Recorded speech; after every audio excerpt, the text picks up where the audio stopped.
Joe Rogan Podcast. Check it out. The Joe Rogan Experience. Train by day, Joe Rogan Podcast by night, all day. But that's good. Yeah. I think that's what makes you so good at what you do. Yeah, the last thing you want to do is be like super confident and wrong. Yeah, right, exactly. You want to at least be always questioning. Like always maintaining that possibility. I could be wrong about everything. When you go over stuff, like when you talk about like libertarian ideas and you look at like the way the government is run now, do you run through that thought process? Like maybe the only way to do it is the way that we're doing it right now. Yeah, I try my best to always do that. I mean, I'm guilty of not doing it, but I try my best to always be like, okay, well, maybe theoretically they know something I don't know, which kind of means like this is the best way to do it. Or maybe I'm just wrong and my theoretical model couldn't work and this is the best. But that try to give like the toughest arguments against it and then go like, okay, but we still didn't need to kill 1 million Iraqis. You know what I mean? Like we still didn't need to do this, or we still at least didn't need a, but I try my best. It's dangerous because the further into it I get, the more convinced I am that I'm right. And then that's also dangerous. Because I'm not as insecure about it as I used to be. It feels like the only way, like the system is broken. Everyone sort of agrees that. And the only way to do it right would be to create a more ethical, moral, logical system that's actually based on constitutional rights and how the government is supposed to be in terms of like the kind of power they're supposed to have versus what they're always constantly trying to acquire. But if you did that, how much would you have to blow the system up, and how would we run things? Like what period of vulnerability would we have while we're trying to reestablish a new system, and how would we know if this system could even work correctly without being influenced by money and power and all the shit that's fucked it up for what we've got right now? It's a daunting challenge. I think that like what Ron Paul used to always say was basically, I mean, these are my words, not his, but it was basically his plan was he goes, end all the worst shit first. Like end all the most evil shit first. So the first thing is like, stop bombing third world countries, stop locking people in jail for victimless crimes, stop bailing out billionaires and corporations and stuff. Like stop that first. You know, you don't start with like, well, okay, if there's a vulnerable population that's like dependent on this government program, get rid of it tomorrow. Right. You know, so like you try to do that. And then the more of the corruption that you roll back, you're going to see, like less wealth being extracted from regular American people and going to special interests, kind of build that up over time. But it's a challenging thing to go from this insane system to something less insane. Right, is tough. And throughout human history, usually there's a pretty rough period in between there. It's usually not a smooth transition. Well, it's kind of fascinating. We think that this is the only country that has been really established as like a colony that went on to take over the world. And it did it inside of 300 years, which is pretty fucking wild. Yeah, that's the most wild part is the time span. It's pretty crazy. Because going from being a republic to an empire has happened before, but we're the most powerful empire in world history, at least in terms of like raw power, right? Like the technology, the level of wealth, all that shit. And we did it in a very short time. And some of the most unexceptional people are the ones who want to run it, which is so weird. When you see like the Squad, did you see that debate that she was having with those bankers where they were talking about eliminating fossil fuels? She made me root for the bankers, Joe. I was rooting for the bankers. It is quite a feat to get me to say, I think the head of Goldman Sachs is making a good point. Imagine that she was dangling the carrot of the $10,000 we gave back in student loan debt forgiveness, that those people are going to have bank accounts. And those people that got that free money are going to take that free money out of your bank account. Like that was the immediate thing that she dangled, which lets you know some of the incentive involved in giving student loan debt. It's not really that we want to help these people. It's that now we will have influence over those people for voting. Oh, this was clearly like just throwing a carrot like pre-midterm right. How come only 10,000? How about all of it? Right. If you're going to really absolve student loan debt, if someone's $700,000 in the hole or whatever, what's like worst case scenario? If someone goes to med school, oh yeah, if they do all of that, PhD, probably 300-400 at least. Yeah, probably and then it compounds with interest over the decades. Like I was reading the story about this woman who took out $150,000 in student loans and she hasn't been able to pay them back, and now she's $250,000 in the hole. Yeah, jeez. And they're the most vicious type of loans too. Of course, like 'cause it's you easier never to get get out out of credit card debt. You know, Oh, you it's can't the even get only out one through you can't get out. bankruptcy. Yeah, yeah. People are having their Social Security docked. People who've made it to the end of life. They're relying on government assistance, right? It's essentially government assistance that we pay for, and they're getting that docked to pay for student loan debt. Yeah, it's such a fucked up system. Like I'm completely against student loan debt, just forgiving the debt, just because I think it's like it's just you're just punishing the taxpayers for the debt of in many cases a more privileged group. It's like the people who didn't go to college now have to bail out the people who did, you know? But man, it is such a fucked up system that they trap these 18-year-old kids into signing up for, and that no one at the colleges even. Like the fact, I mean, obviously the politicians are like soulless and the bankers are just trying to make money, but that no one in the university ever has the basic human decency to look at one of these kids who goes, hey, you know you're spending $150,000 on a gender studies major? Just think about that. Think about whether or not this is really a good idea. They just go, oh, okay, we'll take the money. Well, all no they're problem. hoping is they're going to get a job at a university. Right. If It's a Ponzi scheme, basically. You'll teach this to other people until no one's signing up for this anymore. You'll learn useless shit that isn't even true, and then you'll teach it to other people who want to learn this useless shit to teach it to other people, and let's just hope we keep getting new investors into this thing until it all goes belly up. And what's really wild is then most, especially tech companies, they're so progressive and so liberal, and they're kind of trapped in that ideology, which can hamper what they want to do and what they're allowed to do with their company, because you get activists who are employees. So your employees become, and they go straight from universities where they're indoctrinated into this ideology, and then they permeate these tech companies. And some of them are fucked. And Yeah. some of them are realizing it, and they're pushing back, and they go, stop. You guys are killing our stock. You're fucking up the business. Like it's a giant loss in terms of like whether or not it's good for the overall company. It's a giant loss for some of them. Like Netflix. Yeah. Netflix took a giant hit after all that Chappelle shit. Oh yeah, of course. Well, I mean, it just and if you think about like with the tech censorship stuff, if you think about like in like 2014, 2015, this basically didn't exist. And this isn't that long ago that you kind of could say whatever you wanted to. Yeah, I'll have a little bit. Thank you. You could say whatever you wanted to on Twitter. More or less. I mean, I remember like really wild people saying crazy shit on Twitter, and there was never even a thought like, oh, you're going to get kicked off for saying Right. this. It was just like, it's the internet. That's Twitter. That's Twitter. Yeah. YouTube. You could say Twitter what you wanted has to. hardcore porn. Well, that's the other thing that's very weird about what is allowed and what's not allowed. Which I'm for. I don't think I'm not saying that they should censor hardcore porn. If you want to follow a porn star and they want to post pictures of them fucking and videos of them fucking, Yeah, I don't care. who cares? Well, I'm completely against any of the censorship. I think it's an awful slippery slope It's to go a down. giant slippery slope, and it shouldn't be navigated by people who are again indoctrinated into this system that they get straight out of universities, and they're locked into these progressive ideas. Yeah, but I agree with all that. But I mean, so the point I was just making is when you talk about like the bottom line. So you could see why originally back then why they weren't kicking people off of their platforms is because like, well, there's no incentive for them to kick people off the platform. The whole point is they want people to be on their platform. There'd certainly be no incentive to kick like really popular people off of their platform. Right. That's how they get people onto their platform.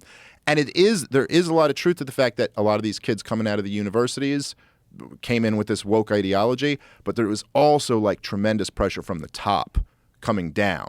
So like what really, really sparked all of it was in 2016 once Trump won. And then Congress hauled all the heads of the big tech companies in front of Congress and basically threatened the shit out of them that like, look, Donald Trump won, and here's why he won. He won because of fake news and Russian interference in social media, and so you guys got to do something to crack down on them. And you see that to this day. Did you see Alex Berenson like shared the evidence? I mean, he was able to get back on Twitter through that lawsuit, but he shared that the White House specifically asked about Alex Berenson. Yeah, and said, why are they still on Twitter? We read it.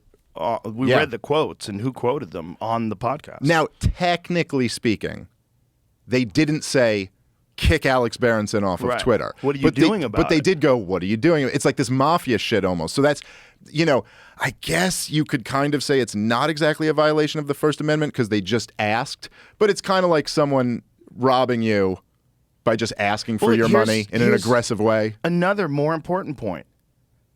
He was right. That is pretty important. This is a very important point, which is why he's back on. Yeah. He was citing studies. He was using the Israeli data. He was talking to scientists that were willing to go outside of the company line. And there's quite a few of them. These are legit people. So what he was getting in trouble for with the government was being correct, which is really crazy because you're talking about a health pandemic. So you're talking about decisions that could possibly either save people's lives, ruin people's lives, save people's health, ruin people's health. The only way you're going to know what's what is if you get accurate data. So if there's a guy who's talking about data, but the data is inconvenient to whatever the narrative is, if it's because it's inconvenient because the pharmaceutical companies fund 75% of all the ads on television, and how many campaigns, and how much money do they have invested in this? And does the government actually have a piece of the Moderna vaccine? Isn't that? Well, there was, Rand Paul, I don't know if you saw one of these moments where it was months ago now, but where he was grilling Fauci in one of those Rand Paul versus Fauci moments, and he said that they found out through a Freedom of Information Act that it was something like $135 million in royalties had been paid out to scientists on the NIH, at the NIH from pharmaceutical companies. And he asks Fauci straight up, he goes, have you received any money? Will you disclose all the money you've received? And Fauci, in a roundabout way, was like, well, Dr. Paul, I think I may have had one royalty for very small money, but no, I don't need, the law doesn't require me to reveal that. So don't you think, shouldn't we know that? Shouldn't we at least be able to know, how much money does Fauci make from Pfizer and Moderna? Because that seems like a tiny conflict of interest. A giant conflict of interest. And so, but to your point with the Alex Berenson stuff, look, even if he was wrong, which he was right a lot more than he was wrong, put his track record up against Fauci's track record over the last couple of years. He was right way more than Fauci was. But even if he was wrong, theoretically, he was making data-based arguments. Yes. He wasn't they justified tech censorship with well, what if someone's just a Nazi preaching hate, or what if someone's intentionally spreading false information to change an election? But he wasn't doing any of that. No. He was just a guy who worked for the New York Times. He was just a guy who was presenting sound arguments. Even if he got some things wrong, the idea that we would shut that down is a really creepy, very creepy thing. And then that it's coming from the White House, that it's coming directly from them. This isn't just some random, it's not just that, there's a company with a woke ideology who doesn't think you should be allowed to do this on their platform, the kind of almost the libertarian argument that some people make. Well, they're a private company, they can do what they want to do. But that's not what's happening here. Here you have the government who's saying silence our number one critic to our policies of lockdowns and vaccine mandates and all this stuff. Right. And they also affected that Hunter Biden story. Well, that's the other thing. Wasn't that pretty incredible, dude, what Zuckerberg said to you? You asked him about the Hunter Biden story. Yeah. And his first response to you was, well, here's what happened. The FBI told us there was going to be this misinformation, this Russian misinformation coming. Now, I'm not saying the FBI told him specifically, you have to turn down the Hunter Biden story. But when you asked him about the Hunter Biden story, the first thing he said was, well, the FBI. So clearly, at least he took it that way. And then when the story came out, the FBI and the CIA and all these intelligence people are saying this has all the earmarks of Russian disinformation. Yeah. And Joe Biden's bragging about this at the time. So if nothing else, they at least clearly sent a signal to these companies that this is the one. This is what we were talking about. Now, could you imagine if you're these people at Facebook? What do you do? If you get that phone call or whatever it is, email, probably a fucking person-to-person meeting where they put your phone in a basket. Right. Really. What is it like, and what do you do? And do you go into a deep dive and try to find out what's legit and what's not legit? Do you go and interview the people from the New York Post that wrote the article? What do you do? Yeah, it's a weird situation where they're kind of asking you to have this level of expertise in a thing that is not your area of expertise. Right. Or do you just have some faith in the system and go, well, I mean, this is the FBI telling me this, and if they're saying it's Russian misinformation, then I don't want to put it out there if that could affect the results of an election. And so maybe you err on that side. Right. Imagine if it is. Imagine if you've been warned and then it is Russian disinformation, but you also allow people to share it, and it turns out to actually affect the election. Yeah. Well, that swings the election the other way. Trump wins again, and then we find out it's a hoax. And we find out he really is in cahoots with Russia. That was the big fear, right? And that's not a narrative that you didn't hear. Like you heard constantly he was in bed with Russia. You heard constantly Russia had stuff on him. Russia has this. Russia has that. He did this. People peed on him. You know, there was the Steele dossier. Right, and no matter, and there's an interesting thing like that because, and there's polling that shows this, like I forget exactly what it is, but it's a very large percentage of Democrat voters still believe Donald Trump was in bed with Russia, even though the investigation found no evidence that there was any conspiracy or anything like that, and in fact, anyone paying attention to it. The whole thing was just completely orchestrated to box Donald Trump in. Yeah. So again, I'm not a Trump supporter, if anyone needs that disclaimer, but I'm just saying objectively, he was framed for treason, essentially, for being a traitor to his country, working with Russia, involved in a conspiracy to change the election results of 2016. Also, and then there was no public apology once the investigations were over. There was no exoneration publicly. No, they just kind of, in the last year of his administration, stopped talking about it as much, never basically acknowledged that we had been saying Trump-Russia collusion for all this time.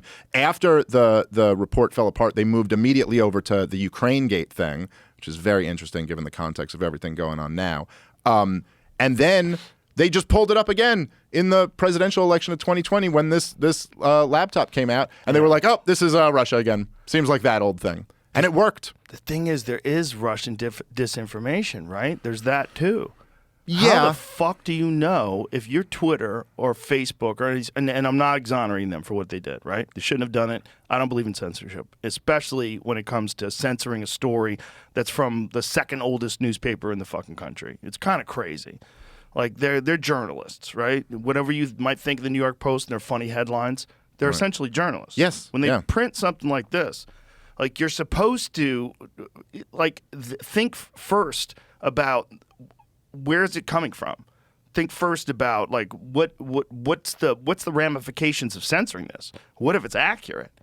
I don't think anybody thought that. I think the orange man scared the fuck out of everybody, and they all acted irrationally. And I think that's one of the things that broke mass media, mainstream media, in terms of like television media and news and. It was just this hate for Trump was so overwhelming. It's like you had to say that he was bad no matter what the story was. He pissed off a lot of people in an unbelievable way. But he really pissed off people in like the intelligence agencies and people at very high levels for a bunch of different reasons. But like that stuff, it's like the same thing with the Alex Berenson thing. It's like, okay, but then you censored that story and you turned out to be wrong. And they turned out to be right. Right. And they were telling the truth. And so now, while you, in theory, may have been correcting for this one mistake, which was, Russian misinformation could sway an election, what ended up happening was that the intelligence community interfered in the election and that they did not allow this story, the intelligence agencies and big tech interfered in the 2020 election. They silenced this story, which was a newsworthy story. No matter how much weight you put into it, whether should it change your vote that the son of the president, then former vice president, is clearly selling his last name for political, his political influence to make money from foreign governments. I don't know how big a deal you should think that is, but that is a story. That's something that if someone broke that's a story there. And then there were questions about what did Biden know about this? Was he getting kickbacks from that? The Babalinsky, something like that, I think was Hunter Biden's partner. He testified, or not testified, but he was interviewed by the FBI. We just found this out last month, that he was interviewed by the FBI and told them this. Told them that, yes, I've met with Joe Biden several times. He knew about all these business dealings. Well, Joe Biden is claiming I've never talked to my son about his business. This is at least worthy to print, this story. And to have Twitter shut down one of the biggest newspapers in the country and then make it so you couldn't share the link. And then Facebook, as Zuckerberg said, I don't know, lowered the signal in a significant way, I think was the way he put it. I don't remember what he said, the way he said it, but essentially he admitted that there's some complex shadow banning type mechanism that's in place for information, and fucking the whole thing's so complicated. And I do not envy them at all. Imagine being someone at Facebook and the FBI tells you that. Or being someone at Twitter. What the fuck are you supposed to do? Tell the FBI to go fuck itself? Do you know how fucking scary that would be? Yeah. Yeah, and even if you look at the way that the Congress talked to him when they hauled him in front of Congress several times, I mean, they like really kind of shake him down. Yeah, they're like, "What are you doing about this? What are you doing about that? How are you making sure that?" And imagine the task of making sure you create a platform where people can speak to each other, and you now have the task of making sure they're all being honest. Yeah. Like, how the fuck do you do that? How the It's fuck an do you do insane that? thing. And I really do think that obviously there's costs to everything, but the only obvious like human answer here is like, well, look, we believe in the spirit of free speech or we don't. Like, people can say things, and then if you believe in democracy, which everyone claims to, right? They all say the reason they hate Trump is because he denied democracy or he's a threat to democracy. Well, then you have to believe in the ability of voters to like make a determination for themselves of like what's what. And if they can't, then the whole project doesn't work anyway. But they're like, these people, we've been lying to them for so long, and they're so dumb. We can't let them run things. Right. We can't let them just vote. Well, just regular vote. Well, it's like I see people up here. It's like because all the people who are like selling the war in Ukraine right now and how we have to send more weapons in and we have to crack down harder on Russia and be more involved in the war. It's like all the same people who sold the war in Iraq. I mean, not all of them, but a whole bunch of them are like the exact same people. They're just people like who sell war. Yeah, and you're like and those same people were complaining about misinformation. And they're like the ones who sold the war in Iraq. And then they go, okay, remember how I told you that Saddam Hussein was in bed with Osama bin Laden and he had nukes that he was going to detonate in Kansas? Well, let me tell you what's going on now. And you're like, how do you get to tell me what's going on now? How are you even here? This is precisely what they warned about. Like when Eisenhower gave that speech. It's precisely what he was warning about.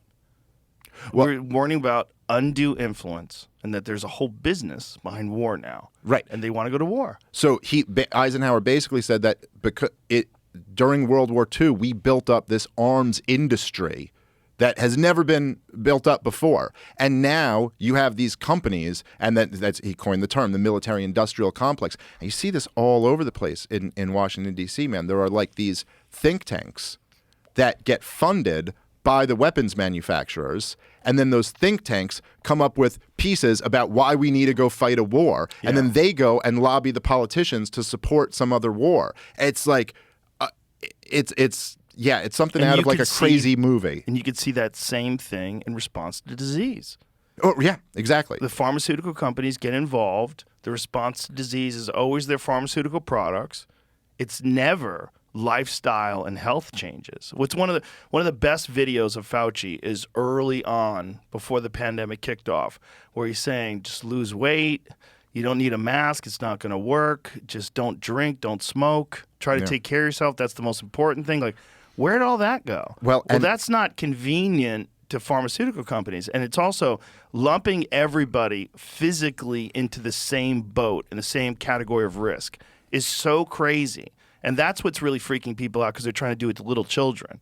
Because they're trying to do that now to little children when there's significant risk of myocarditis. It's a real thing. We know it's a thing. These goddamn commercials that you see where they're talking about little kids and myocarditis on television. Like, when was that an issue? Yeah. You're trying to pretend that this was an issue before? This was not an issue that you needed to advertise on television, the risk of myocarditis in children, and just give them some medicine, and then they're going to grow up and be happy and healthy. Like, you don't even fucking know that because you don't know the extent of the heart damage. You don't know that. There was another clip of Fauci it was in during the lockdown regime before Operation Warp Speed. So before the vaccine regime, when we were still in the lockdown regime. And this video I haven't seen go as viral, but I played it on my podcast. Part of the problem, if you go look, it's in like one of the last 5 episodes if anyone wants to check it out. But he was saying, point blank, during the COVID lockdowns, that when people were going, well, maybe we could get a vaccine and that'll get us out of these lockdowns. And he was like, no, because even if we got a vaccine, it would take at least 2 years of trials before we would know whether this vaccine was safe. And then sometimes vaccines can have a negative effect where actually you're worse at fighting off the virus afterward. And he kind of breaks down this whole thing. Then all of a sudden, once Operation Warp Speed starts, and then once Biden gets in, you're not allowed to talk about that anymore. And in fact, when I was on with you, it was a couple times ago, it was the clip that you got like all this heat for, and Fauci even responded. And essentially what you were saying was like, hey, if you're a young person, just be really healthy. Yeah. That's my advice to you. Eat healthy, exercise, get a lot of sunlight, get vitamin D, like all these things. And that became like a controversial statement. There is all of the science backs that up. That is absolutely excellent advice. But it had nothing to do with science at that point. It was a narrative. This is what's going to get us out of this horrible thing we're in now. Take it. And everybody had to take it. And if you didn't take it, there was all this crazy nonsense. Like, first of all, they knew in the beginning that it wasn't going to stop infection. They knew. That Burke said that. She said that now. I should have said that before. Yeah. She said that. I knew that it wasn't going to prevent infection. She said, like, we oversold it a little or something like that. Yeah, I don't know what she said, how she said it. But, that was known back then. And it's also, if you talk to virologists about respiratory illnesses, like, you can't contain them. Yeah. You do your best. Like, can you stop yourself from getting it? Yeah, if you completely isolate from humanity and you stay on a ranch and you never leave and you get your own well water and you wait this bitch out. That's possible. You could do that. But other than that, if you're going to be in contact with human beings, and especially something that you can spread before you know you have it, which apparently is the case, like people could have a mild form of it and be spreading it, and then other people can die from it. Yeah. And you might not be affected by it at all, but the other people that get it might die. And so that was the big fear. Right? And everybody was like, if you are irresponsible at this point, you're contributing to this horrible situation. I get that. But why didn't we put that same sort of focus and same sort of pressure on people to take care of their health? Because that makes a big fucking difference. A giant difference, as big as anything, is whether or not you're healthy and you have a robust immune system that can fight off any kind of infection. Not just this one, but all the ones that people get constantly and die from. I mean, there's fucking in the neighborhood of 30 to 50,000 people every year die from the flu, right? Isn't it something crazy like that? Yeah, depending like on the season. Year? Yeah. What about that? What are we just going to do the same lockdown thing for everything now? Like, what are we going to do when diseases come? Is 50,000 okay, but 500,000 is bad? And out of those 500,000, how many of them were fat? How many of them were old? How many of them had 4 comorbidities, which is the average? 4 comorbidities, the people that died from it? Yeah. This is wild shit. Yeah, and this has been true way before COVID in America. It's something like, according to the CDC, it's something, I think it was between like 66 and 70% of medical costs are associated with preventable illness. So whether it's obesity, smoking, drugs, all this like unhealthy lifestyle type stuff. And then, we have like these debates over like Obamacare and all these other things. And none of that ever comes up. Like no one ever brings up the fact that like, well, if we actually want to have a solution to the health problem in this country, well, we kind of know what the solution is. Solution is to like eat good and exercise and things like this, and don't do drugs, and don't, or at least the unhealthy ones. Don't smoke cigarettes. That's kind of the solution.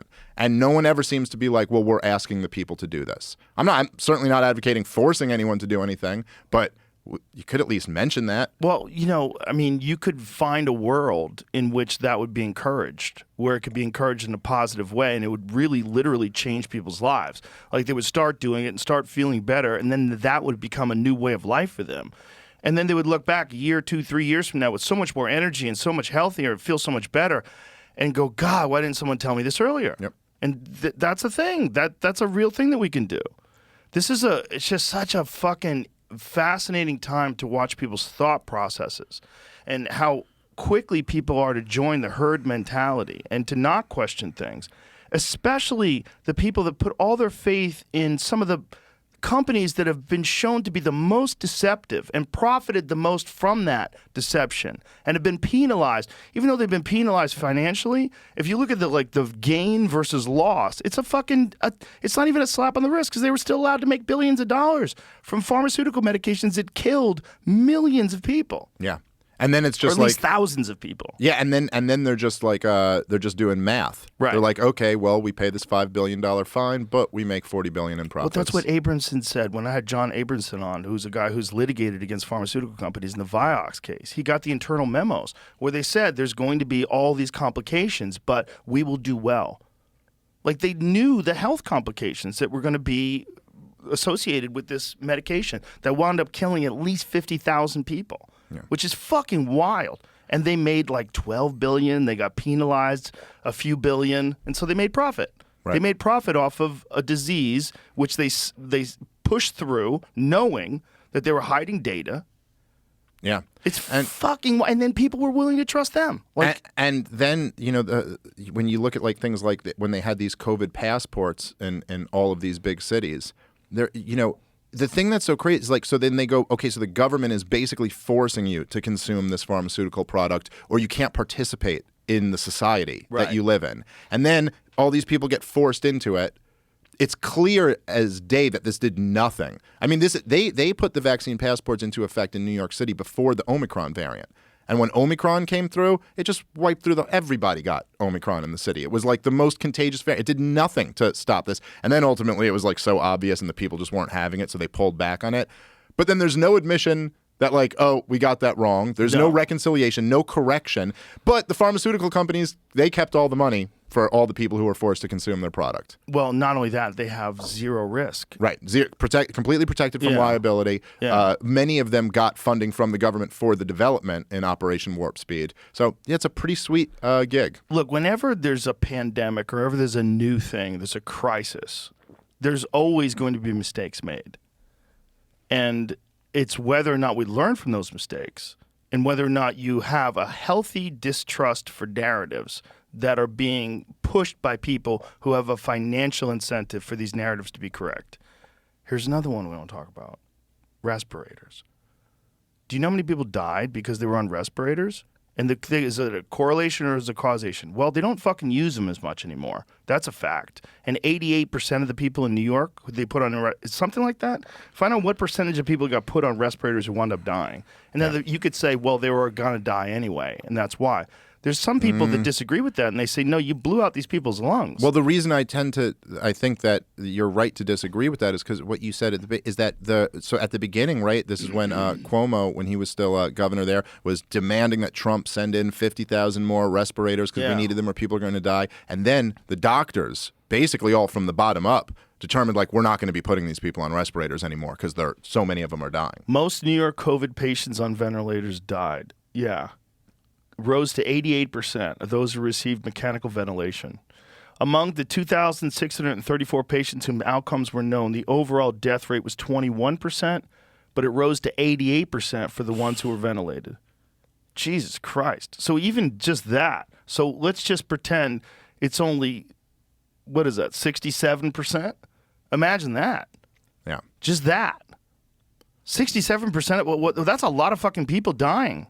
And this one, to your point, though, I would say I don't think there was anything like malicious about this. I do think doctors were trying to save people, and then they quickly started realizing our patients are doing really bad when we put them on these ventilators, and then they backed off, and they were like, let's not do this anymore. So to your point, yeah, like mistakes will be made, and I think that one was like an honest mistake. But the point is that at least the doctors then corrected that. Right. And then went, okay, we're not going to do that anymore. We're going to wait until we absolutely need to put them on these ventilators. But there seems to be with all of these other like major policies from the federal government and from a lot of these state governments that there's just kind of, there's like no admission, no recognition. And I mean, I remember like when Texas here, when you guys first opened back up and just ended all of the COVID restrictions, all the blue state governors were saying this is so reckless and insane and people are going to die. And then the death rate was no worse than in any of these other blue states. And now they all stopped. Yeah, and they don't even acknowledge it. Everyone who wants to point to Florida, like Florida, what they did, they had the highest rate of death in COVID. Yeah, but they have the oldest people. And if you age adjust, it's no different than California. Yeah, that's right.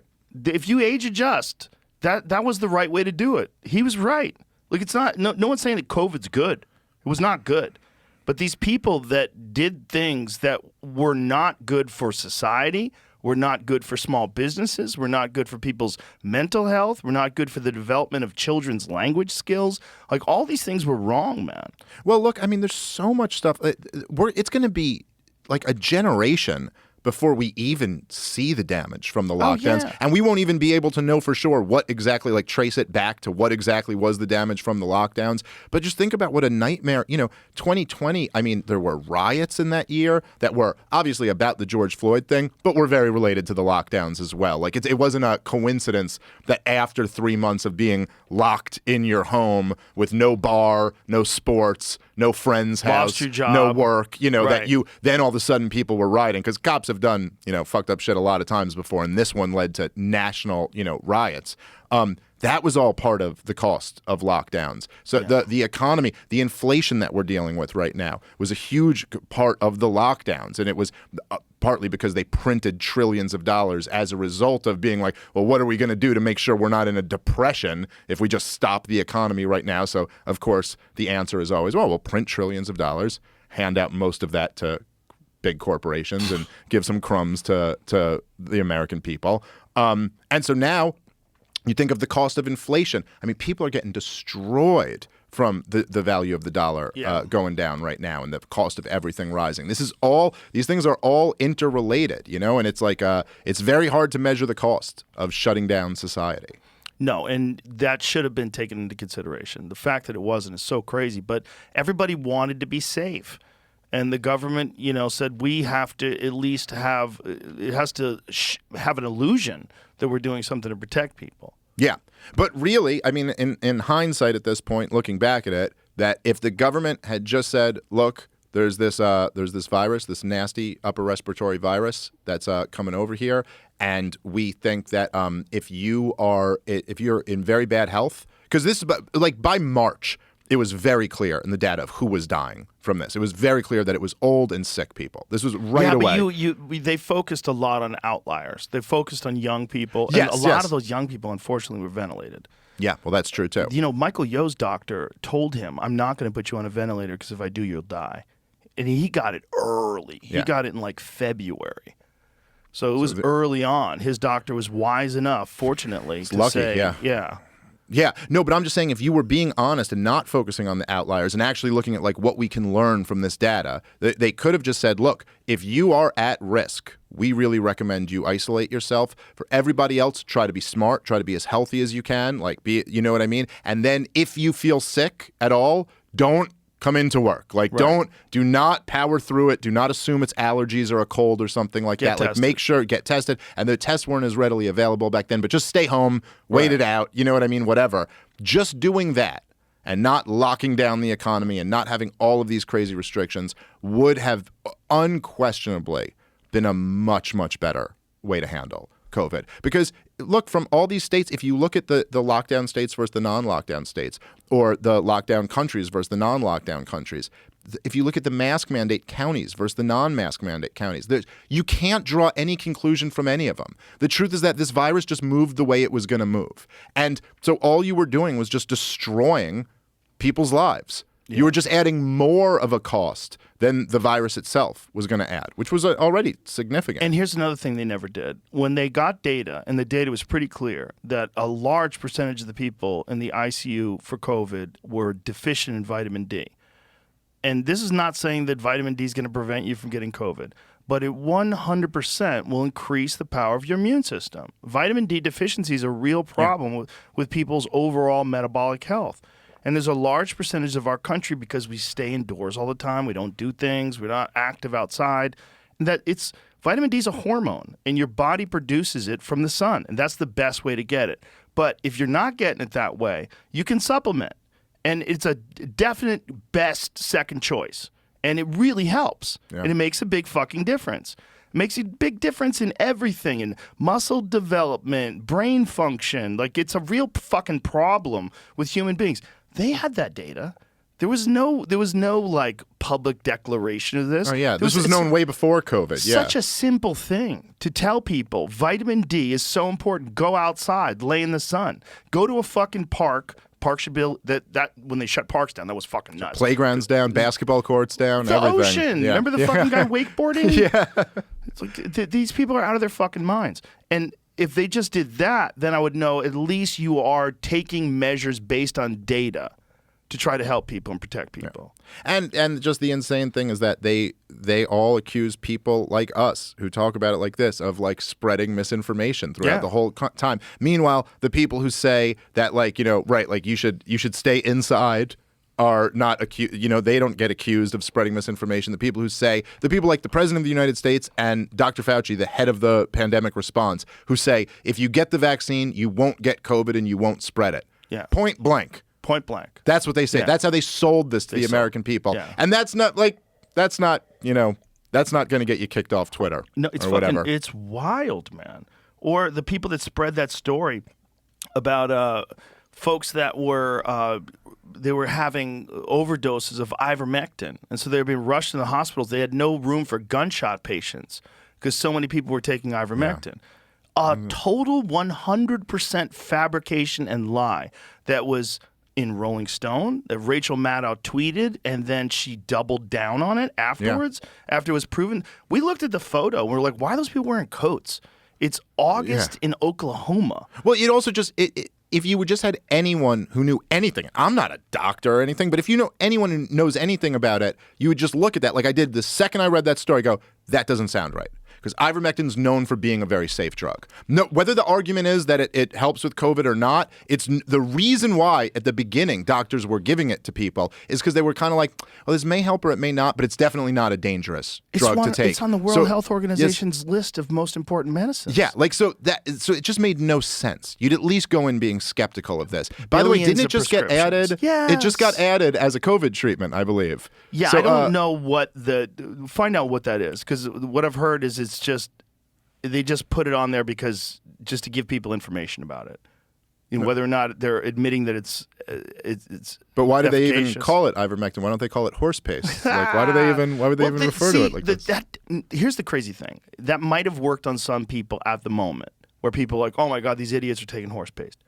But now, given the amount of time that's gone on, what it's done really is it's eroded significantly people's respect and people's trust in mainstream news. Which I think is good. It's just fucking very good. Because we got to find out what CNN really is. Yeah, well, it's a propaganda arm of the Democratic Party. But if you think about it, like this is the consequence of all of this stuff. And this one with COVID is the biggest one by far. But even when people I remember like when Donald Trump was running for president in 2016, and the people in the corporate press, who I know some of them, and they'd be saying these things like, they'd be like, he's just calling us fake news and liars and all of this. And like, how is this resonating with so many people? And they were like completely like, and you're like, guys, I don't know. I mean, you sold a war where 1 million people died off this guy had weapons of mass destruction, and he didn't.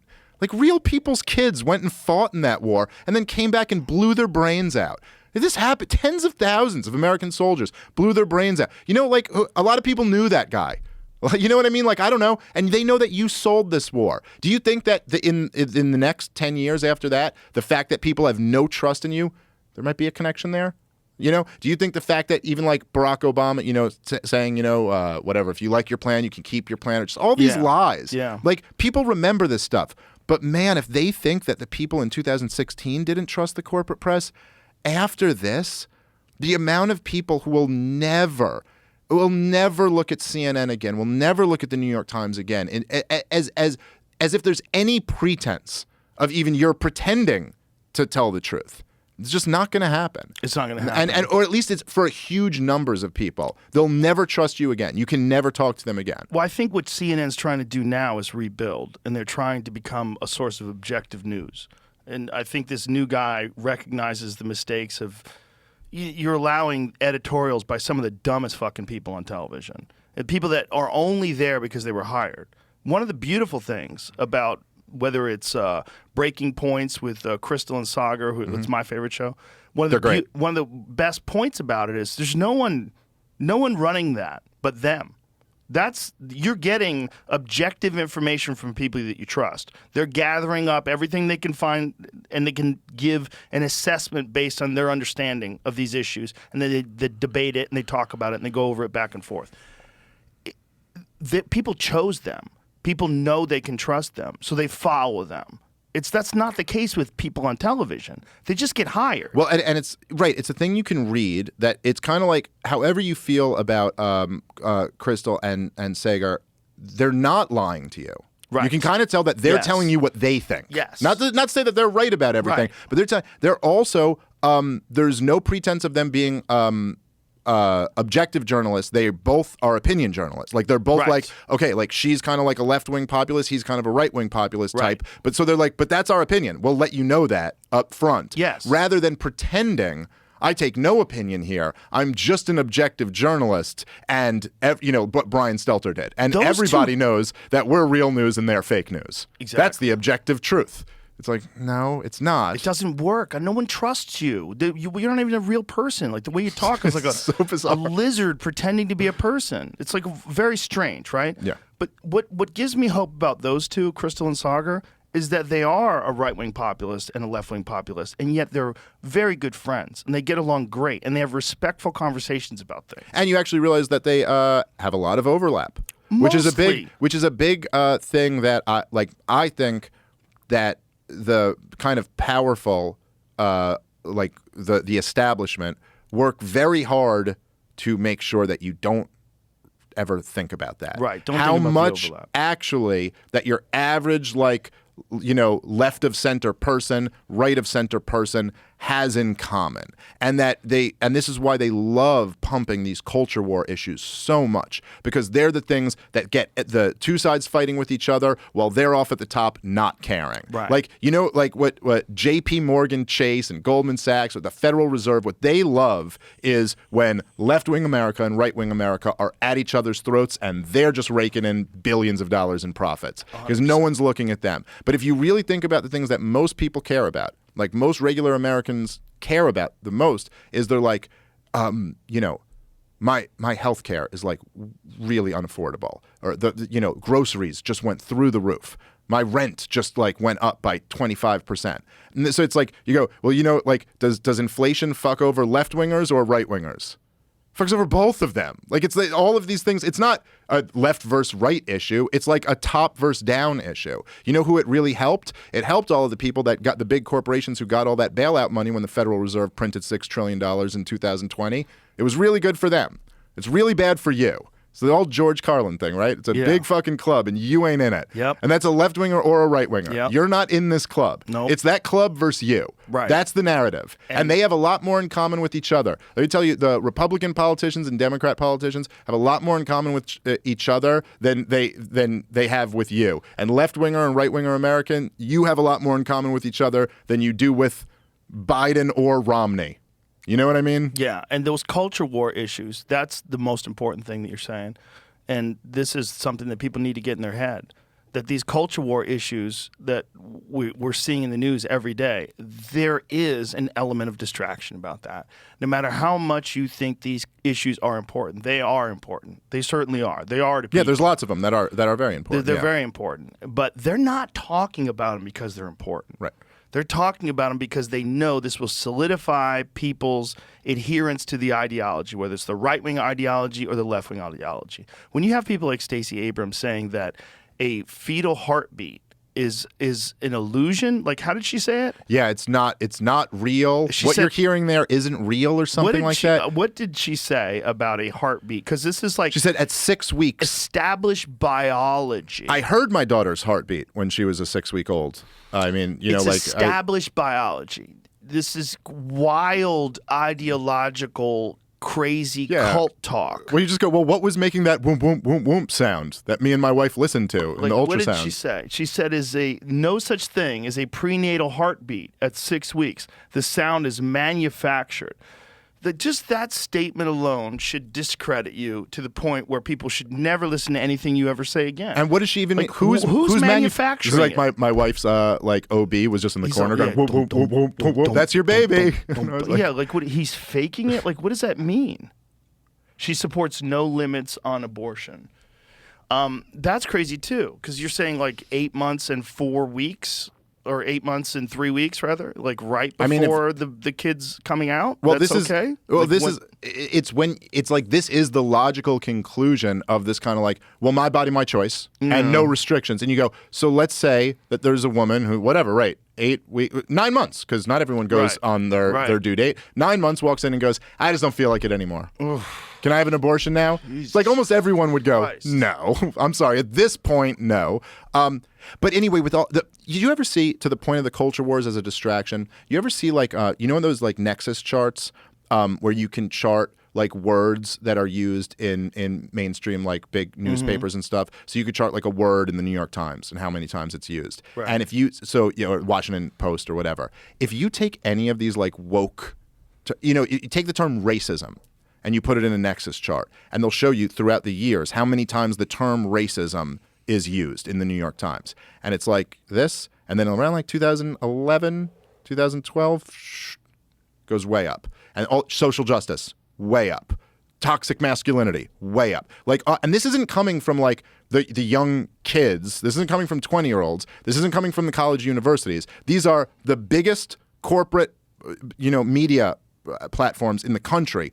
All at this time, like, flooded the market with this woke shit. Now, I'm not saying it didn't exist in college universities. I'm not saying that wasn't already going on. I'm just saying that what changed around that time, and it was right toward Obama's second term, what changed was that all of a sudden the woke shit went from being shit that was taught, like critical race theory, and this stuff was taught in college universities, but all of a sudden it had the backing of all of the biggest, most powerful corporations in the world and all of the political class, and all of it just got pumped in. And the theory kind of is that what had happened right then in 2010 was you had these huge, this big left-wing populist movement and this big right-wing populist movement. You had the Occupy movement and the Tea Party movement. And they were kind of started over the same thing, which were the banker bailouts. Like the first Tea Party like things were started over the Ron Paul campaigns and the TARP. That was like when the first Tea Parties broke out. And then the Occupy thing was in direct response to the banker bailouts and all of this stuff. And you had these big movements. And the lefties back then were standing outside of the big banks screaming, we are the 99%. And when they were saying 99%, they didn't even mean 99%. They meant 99.9%. They were like, we're the people who don't own banks. Right. Like the people who own banks versus the people who don't own banks. That's who we represent. That was like the leftist populist movement. And then all of these huge publications, I'm not talking about mom and pop newspapers. I'm saying the New York Times and the Washington Post. You know what I mean? All they wanted to talk about all day was what divides all of them. It was like, no, you're not the 99%. You're the whites versus the blacks, the gays versus the straights, the trans versus the cis. And it does, and now you look at it and you see like the gay pride parade floats and there's like a Bank of America float. And it just seems to me like these big banks essentially bought off the left with all this woke shit, completely distracted them from where their eyes were on the prize, and then turned the left and right against each other, where now they're all fighting. So, like, to your point, it's not that what they're fighting about doesn't necessarily mean anything. Some of them are very important issues, but none of them affect the bottom line for the most powerful people in our society. And what are the bankers doing now since those banker bailouts? They got a whole new round of bailouts in 2020. They're raking in profits still. Nothing was ever addressed about that whole corrupt system. So do you think that there was a concerted effort to do this? Like, was there a conversation? Like, how do you think something like that happens? If you think that there's this ramp up, and it's been proven by these studies that if you look at the words, like, is it a function of people graduating from these universities and taking these jobs in these companies and deciding to push this agenda because they think that social justice is important? Because they do see, these opponents of Obama as being these racist people that are like this like underbelly of society that we weren't totally aware of. It needs to be addressed. Or do you think that there is really like a concerted effort from corporations to get people to divide? And if that's the case, how was it discussed? Well, I can't. So look, the thing is, essentially, the answer is I don't know. Because I don't have factually, I don't know for sure. But there's I think it was either, I can't remember if it was Michael Tracy or if it was Matt Taibbi One of them said it, but he goes, I'm not saying wokeism is a CIA operation, but if it was, everything makes perfect sense. You know, so I'm like, I don't know. And again, those nexus charts, they're not even like studies. They're just mapping the word and how many times it's used. But there is no question that amongst the most powerful, you know, like forces in media, there was a concerted effort to do this. And my guess is that it's much less likely that that came from the 20-year-old interns than that came from some power source up at the top. And I think there was an effort to do this. I think it came from the very top. And I think and this has been going on, by the way, for a long time. Like back in the day, there was this is what they did to the right wing in this country. This is what National Review did when they turned the right wing into culture warriors, when they never were before. Like the old right, the old, you know, like Robert Taft, who was known as Mr. Republican. His whole thing was like non-interventionist foreign policy, sound money, like some protectionism. So you protect like American jobs and stuff like that. It was all like this old school right-wing thing. And then National Review and all this like new right rose up in like the 60s. And they were like, no, listen, what really matters is like, there's homos out there. All right? Like, that's really what us right-wingers care about. What we really care about is abortion. What we really care about is, again, not saying abortion's not an important issue. I'm just saying, but they used that, and then they were like, oh, and by the way, that non-interventionist foreign policy thing, yeah, we're not doing that anymore. We're cold warriors now, and we're going to fight communism all throughout the world. Get on board. And so it seems like this is a tried and true tactic to, like, break up these movements that can actually threaten where, like, the real gravy train is. Right. And where is that? That's like in the military industrial complex, in the banking complex, the pharmaceutical industrial complex. That's where the real American fascism lies. Not in some people who, you know, trespassed on government property in January 6th, who had nothing, was completely powerless, and then is now sitting in solitary confinement for how many hundreds of days. That's not like the face of fascism in America. If you want to talk about fascism in America, look at like the Patriot Act. Look at vaccine passports. Look at, like, you know, Lockheed Martin and Raytheon. That's where the fascism lies. Well, the January 6th thing is not a small thing. Like when people enter the Capitol with zip ties, that's not a small thing. You know, and I don't think dismissing how fucked up that was is I understand what you're saying. I'm not even saying that it wasn't fucked up or the guy who had zip ties. And I don't know exactly what the story was with that guy with the zip ties. I'm not downplaying it. There was people in there that were 100% unhinged. I think there were some people in there that had they gotten their hands on Mike Pence or something like that, like something very ugly could have happened. So I don't mean to downplay that aspect of it. I'm just saying that, like, those people, even had they done something to Mike Pence or something like that, would have been shut down by, I mean, the military would have come in, the National Guard would have come in. They were never a real threat to take over the United States of America and implement fascism. My point is that these people that I'm talking about are really powerful and actually affecting the lives of everyday Americans. And my other thing is that a lot of those people in January 6th weren't that guy. Right. And we're just people kind of in the crowd who entered the building. Inside. And also, what the hell was going on with Mike Epps, and how does it make any sense that he is Ray Epps. Ray Epps, I'm sorry. Not Mike Epps. Mike Epps is a comedian. That's sorry, a great comedian. Mike, Sorry, by the way, Mike. for the record, Mike Epps was not in January 6th. I'd like to correct the record and apologize to Mike Epps. So sorry. Ray Epps, who Democrats are now defending as like some guy who's being vilified. Who's defending him? Well, there was some Democrat in Congress the other day who was like, just leave the guy alone. I mean, he wasn't a Fed. Concerned. Well, look. You should be concerned if he's not a Fed, then he's on the other team. So why would you be defending him if he's literally inciting violence? You would be calling him an insurrectionist or a domestic terrorist. He's telling people to go inside. How is that? How are all these other people arrested and sitting in jail and this guy isn't? Is already quite an interesting question. What is his history? Do we know? I don't really know much about him. I know that day, and I know that point blank, it was Ray, the head of the FBI, and one other woman who was like, I think one of the top people in the Justice Department were straight up asked in congressional testimony if there were any FBI agents or like people working with the FBI involved in the raid, and they would not answer. They would not answer. They would not answer the question. So just Yeah. I'm more conspiratorial than I ever am on this show today. But Well, just you saying, kinda, I don't know. In that case, this is not just a conspiracy. It's a conspiracy with evidence. There's a real person.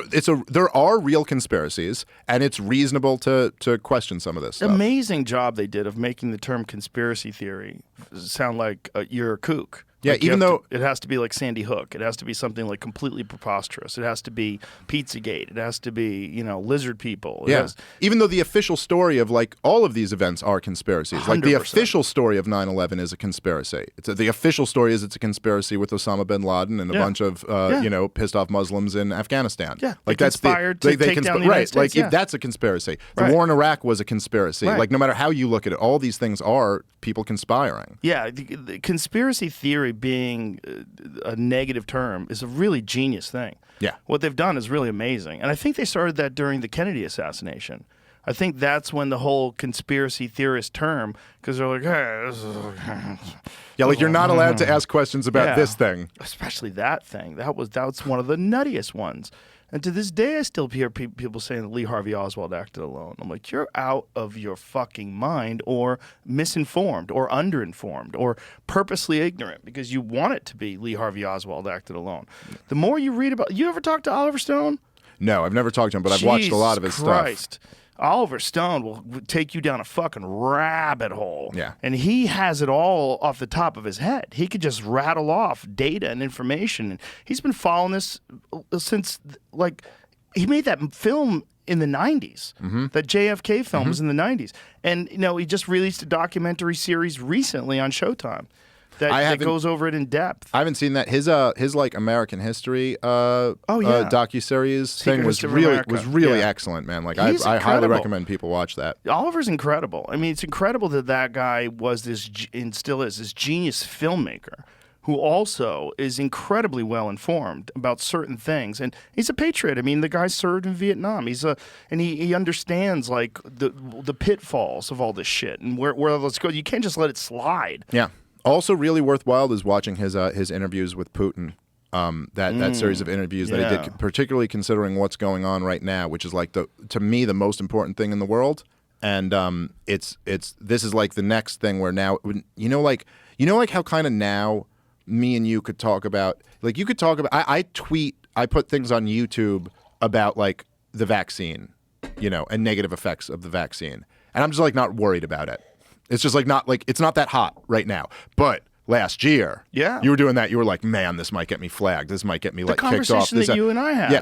Oh yeah, we got so much heat for that. me saying it was young people, I would tell them don't get vaccinated. Yeah, like, and that just that comment, and then Yeah. going on to say I would tell them to be really healthy and all of this. Yeah. That comment, it was like trending for a week afterward. Yeah. The White House is commenting on it, Fauci. But now this conversation we just had, doubling down on Yeah. it and defending it, this isn't going to trend because it's just we're not in that right now. But then you see with the Russia thing, when that first starts, then all of a sudden if that's what's hot now, and this is how they always do this. Like in the moment, they try to really make it. They try to make you intimidated to say the important thing in the moment.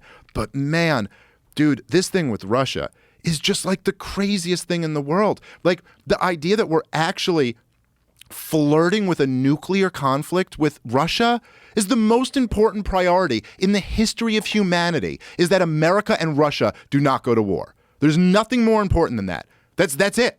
We'll destroy the human species if we do this. And yet there's this war right on Russia's border, and there's no effort to negotiate going on. There's like no effort. In fact, from very solid reporting that actually America, through Boris Johnson, told Ukraine not to negotiate with Russia at the very beginning of the war when they had a deal worked out. They had a deal worked out. There's been reported in multiple sources that they had a deal worked out, and the deal was basically that Vladimir Putin would pull back. He would pull back his troops and leave Ukraine under the condition that the very simple conditions that Ukraine guaranteed autonomy for the Donbass region and agreed to never join NATO. And like that was a deal. Like, okay, I'm not saying everyone thinks that's the perfect deal, but it's better than what we got right now. It's better than nuclear war. And right now, just the other day, dude, the official narrative on this whole war, it's just like it makes no sense. And again, like I said, remember, the same people who are pushing this are the ones who are telling you Saddam Hussein had weapons of mass destruction and stuff. But the official narrative, Joe, is basically that, Vladimir Putin is a madman, a crazy war criminal who's hell-bent on reforming the Soviet Union, and this is a real threat that he could do this. But also, he's getting humiliated in this war in Ukraine. So like he's losing to the poorest country in Europe, and he's just getting humiliated and beat back. But he's still a real threat to take over all of Europe. And he's a complete madman, by the way, Joe. But when he says he's going to use nuclear weapons, don't listen to that. He'd never actually do that, even though he's a complete madman. And as everyone says, this war, the word they use over and over and over again, Joe Biden, Kamala Harris, Hillary Clinton, all of them, unprovoked. Vladimir Putin led an unprovoked war in Ukraine. But then, it's just like with Osama bin Laden, what they did with him then. Don't listen to him. Whatever you do, don't listen to what he's actually saying, because none of that's his motivations. Like, what his motivations are what we tell you. Osama bin Laden hates us because we're free. And then, like, Ron Paul would just go like, yeah, but that's not what he's saying at all. Like, Osama bin Laden was so clear about why he hated America. And he's like, look, I hate you because you murder innocent civilians in the Muslim world. You prop up brutal dictators in the Muslim world. You prop up Israel, who mistreats the Palestinian people. And you have your bases in our Holy Land in the Arabian Peninsula. And then they're like, nah, he hates us because we're free. Like, he didn't mention anything about freedom there. And then if you say that, they're like, well, are you defending Osama bin Laden? And you're like, no, I'm just saying listen to your enemies. There's a reason why he hates us. And if you listen to Vladimir Putin and what he's saying, I mean, look, he's wrong for invading Ukraine. And I mean, you know me, Joe. I'm the most anti-war fucking person there is. And there's no excuse for that. And like tens of thousands of people have died. It's horrible. And a lot of them are soldiers, but a lot of them are civilians. And but to say he was unprovoked is like insane. It's just only people who know nothing about the history of this conflict would say there was no provocation. Did you see the conversation that Roger Waters had with that CNN guy? Yeah, and right, because Roger Waters was awesome on that. Because he knows what he's talking about, dude. And he's right about all of that shit. Look, the promise, and this is what he was saying, and he's absolutely right, is that the promise when the Soviet Union collapsed in 1991, and this was like verbally promised and put in writing, was that NATO would not expand 1 inch to the east. And NATO at that point, the line then was through Germany, right? Like the western half of Germany was in the west, and the eastern half was with the Soviet Union. And they were like, we'll let all of these nations, secede, and the Soviet Union will collapse, and we're giving up on communism. It was one of the greatest things that ever happened. And the deal was, okay, you do that, then we won't move NATO. We won't move our military alliance into your area that used to be your realm of influence. And every single president since then has moved NATO east to the point that NATO is now on Russia's border. And in Ukraine, even though they didn't officially join NATO, there was always talk of it. Kamala Harris, right before the start of the war, said we're looking to put Ukraine into NATO. And they put under George W. Bush, they put in Poland these dual-use rocket launchers. There's a big complaint that Vladimir Putin has that he's like these can be used to get nukes here in a matter of minutes. Like this is like a threat to us that we cannot tolerate. And then in 2014, there was a coup in Ukraine that was completely led by the West. I don't know if you've ever heard, but like I think I sent you actually once the tape of Gideon Rose, who was the editor for Foreign Affairs magazine on the old Stephen Colbert Report show back when Colbert was hilarious, and he was just openly bragging about what the game is here. And then he was like, well, Ukraine is kind of like the Robin to Russia's Batman. And so our job is to steal Robin away from Batman and make him come over here and join us. And Vladimir Putin's so stupid that he won't do anything. And then Colbert's in his old character. So he's like, well, shouldn't Obama be spiking the football and saying, yeah, in your face, Putin? And Gideon Rose is like, well, no, because then Putin might invade Ukraine. So we wouldn't want to spike the ball. But there's these... Let's here it is. Let's play it. Go from the beginning, Yeah, please. play it from the beginning. Here. There's the magazine, Foreign Affairs. Now, Gideon, help me out here. We've got a battle. The Ukraine, some of them want to go into the EU, the European Union, right? And some of them want to stay with Russia. If the Ukraine's not in Europe right now, what continent is it on? Well, it's part of Eurasia, but it's part of Eastern Europe and the former Soviet bloc. It's basically Robin to Russia's Batman. And the challenge here The challenge here is to try to attract it to the West, to get it to flip sides. So the rebels in the streets, what are they fighting for? They're fighting for a better future. Countries have a development. That sounds like a political speech. No, Like, but what it's are they actually really... true. Countries have to develop over time. And Ukraine, basically, after the end of the Soviet Union, faced two tracks. It could stay a sort of stagnant, corrupt, authoritarian country tied to Russia, or it could essentially join the West. It could modernize, liberalize, become a democracy. At the last minute, when it looked like it was going to trade up from its sort of abusive relationship with its boyfriend from the hood to a nice yuppie. You're not loading these choices in No, any but way it's whatsoever.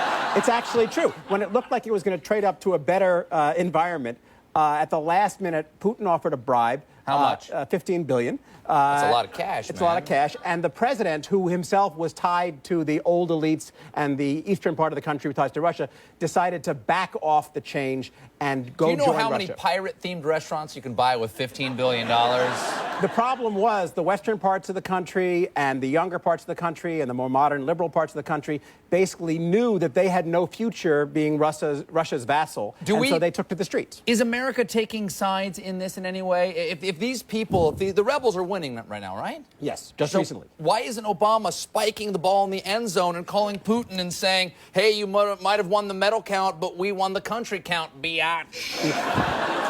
It's actually a very good question, and the answer is that we don't want Russia to intervene and kick over the table like a game of Risk and take Ukraine back. And so would they do that? Could he send in troops? Yes, he could. So we are choosing... So does Ukraine have any troops of their own? Would they fight back? Yes, but we don't want this to escalate, and we don't want Russia to crack down. So we want to basically distract Russia. Oh, look, you have the highest medal count. Oh, you did really well. And focus on the Olympics. Here's a shiny object. We'll just take an entire country away from you. Holy shit.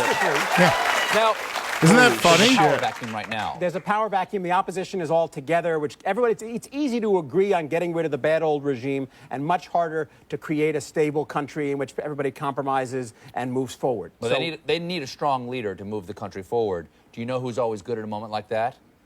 Vladimir Putin. Do you think he might volunteer to come in and help Ukraine? The reason we don't want Putin to get involved in this, and so we want to try and involve him in this decision so that he allows Ukraine to go. We actually want a non-exclusive relationship with Ukraine. You can have a relationship with it too. You're the only one making this into a girlfriend-boyfriend relationship. Ukraine is basically choosing its future between two completely different courses of action, and we're trying to blur that choice so the old boyfriend doesn't get too upset when it makes the right choice. Christ. So just to that's the point. But just to add to this, right? So, and it's not just that the guy at Foreign Affairs is saying stuff like this, right? But you also have those when he says the people took to the streets, you can trace where they were getting their funding from, and it's a whole bunch of NGOs that are.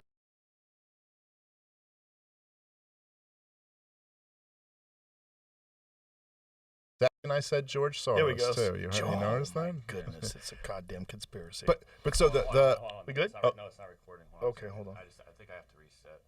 No worries. no problem. Let me see if it still records. That shit's wild, though, right? It is wild.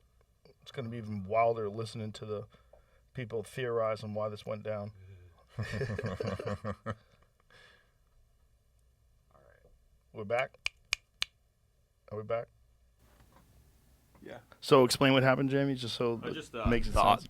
I mean, I can keep all the video going. It's just that my good audio recording disconnected for a second. So it's not. So it's good. Yeah, we can keep all that in if you want. If you need to. Yeah. All right. No, so it's just all these George Soros funded NGOs were funding the militias on the ground who were overthrowing the government, and then there's a tape of Victoria Nuland, who's was at the State Department at the time, one of the top people at the State Department, and she was basically talking about who would be the new government that took over, who America didn't want in, who we did want in the new government. So it's not, what happened basically was, as Gideon Rose was even saying, the Ukrainian government was kind of siding with Russia, or at least a lot more pro-Russia. And then we overthrew that government and installed a pro-America government. And this to Putin, he had said over and over again, was a huge red line for him. Like Ukraine was the big line. And you could imagine, take it from our point of view, if like Russia was coming over here and overthrowing the pro-America government in Montreal and installing a pro-Russia government there. Right. And, this would be seen as, would you call that an unprovoked attack. Right. You know, if we were to go in there and then go overthrow that government. So again, I'm not justifying what he's doing, but and then the other thing to this, right? That's important to add is like you remember the two big things that it's so weird. No one like at least in the larger conversation, I don't see anyone connecting these things. Is that there's two things like involving Ukraine that were very big that happened very recently in American history that very much connect to this war. And one is that our last president was impeached over a thing with Ukraine. And like, what was that? And then the other thing is the current president's son was getting paid millions of dollars from a company, Burisma, in Ukraine. And these things all connect. And basically what happened was after the 2014 coup, this company, Burisma, they were, and by the way, Matt Taibbi has done incredible reporting on this. I highly recommend everyone read his stuff, his Substacks. Incredible. Yeah, he's fantastic. Unbelievable. But so basically, Burisma was in bed with the old government that had allied with Russia. And so when this government was overthrown, they were very worried because they were like, oh, we were in bed with the old government, and now there's this new government who's in there. And so instead of bribing the new government, they just went right to the source and bribed the son of the sitting vice president. Joe Biden, when he was vice president, was in charge of Ukraine policy. Oh my God. So they just went, that was why they put him there. And then they put some other like CIA guy or something like that on their board. They're just paying him money to just be like, hey, keep us in with you. And then Trump was telling them to investigate all of this shit. He got on the phone with them and was like, I want to investigate everything that was going on with Joe and Hunter Biden in Ukraine. And Donald Trump did. He got into an area that there's an argument it was not okay what he was doing because he was kind of going like, maybe you don't get these weapons that I was going to send in unless you go investigate them. And this was his political opponent. So it was a little bit of a shady thing. But then the other story about that is that ultimately Trump caved. And he sent in the weapons to Ukraine. So now, not only did Obama overthrow the regime when Joe Biden was the point man, Joe Biden was running Ukraine policy, Obama leads this coup, overthrows that government and puts in a pro-Western government. Then Trump comes in, sends in a whole bunch of weapons to this new government that Obama wouldn't even send in because he was concerned it would provoke Russia. And then the next president is Joe Biden, the last guy who was the point man on Ukraine, who was there when this coup happened. Then he comes back in. And this is all like the context that led to Vladimir Putin invading Ukraine. So again, I'm not saying, and the other little thing I should mention there too is that Donbass region on the eastern portion of Ukraine is like majority ethnic Russians. And they got really pissed off when the new government came in 2014, and they were basically warring with the Kiev western portion of Ukraine since then. And they had a referendum in 2015 and voted overwhelmingly that they wanted to be a part of Russia. And Vladimir Putin didn't take them, but they voted that they wanted to be part of Russia, not a part of Ukraine. So it's just a very complicated mess, and it's the same thing with like the war on terrorism. If you're going to tell this story of like what led to this, to understand where to go from here, the story has to include that America was intervening in the Middle East for decades before 9/11. The story can't just start at 9/11. You know what I mean? And so I guess the biggest part is what I said before, that the concern of all of us should be just that there's no nuclear conflict between America and Russia, which seems like we're like dangerously close to. More close at any point in our lives than since the 80s when there was, and I grew up during that time, there was this hovering fear over most of America that there was a potential for nuclear war with Russia. We always thought about it. Man, when I was in high school, we thought about it all the time. When the Soviet Union collapsed, it was the greatest sigh of relief, like in my adult life. And it was the hover of war with Russia was out. And then people got relaxed. And then how long did that last before Operation Desert Storm? A year? Yeah, like maybe a year, right? And then it was like, holy shit, we're at war again. I remember watching it on television. I remember being so confused because when I was a kid, Vietnam ended. And, I was like, I think I was 8 or something like that. I'm pretty sure I was living in San Francisco. I might have been a little older than that. Like, what year did Vietnam end? 72, 70. Well, wait, when did we pull out? Oh, man, I might have that wrong. 73? So whatever year that was. So I was like probably 9 or 10 years old, I think. Oh, yeah, I guess 75, but I think we were pretty much out before then. Maybe I'm wrong about that. It wasn't until 75. Okay, so either way. So I'm a kid, and I remember thinking at that time, like, wow, okay, this is great. Now we're never going to have war again. Because, like, we figured out that we shouldn't have war. Right. I remember really thinking that as, like, whatever I was, 8 years old, 9 years old. I remember thinking, when I was hearing that the war was done, soldiers were coming home, I was thinking, oh, my God, we're never going to have war again. Because I was terrified that I was going to have to get drafted, you know? And my stepfather, he didn't get drafted. He got lucky. He was one of the lucky few. Because it was a thing. Like, people would dodge the draft. They would fucking move to the woods. They'd move to Canada. A lot of people moved to Canada. They were like, fuck this. Mm. And people don't understand how unpopular that was. That war was so unpopular that Muhammad Ali decided to give up his heavyweight championship of the world in his prime. In his prime. When he fought Cleveland Big Cat Williams, which was like, what year was that? That was Ali's prime. And for the next 3 years, they made him sit out. And he didn't train, he didn't do anything, and he was a different fighter when he came back. Those 3 years of taking off, like of not training at all, like you could see it in his... Yeah, he never moved the same way that he did before. No. He was a different guy, man. He still had some great fights and some great wins after that, but it wasn't the same. Go to Cleveland Big Cat Williams. Show me that. Because Cleveland Big Cat Williams was this, like, super powerful heavyweight. He was jacked and it looked fantastic. He was a knockout puncher.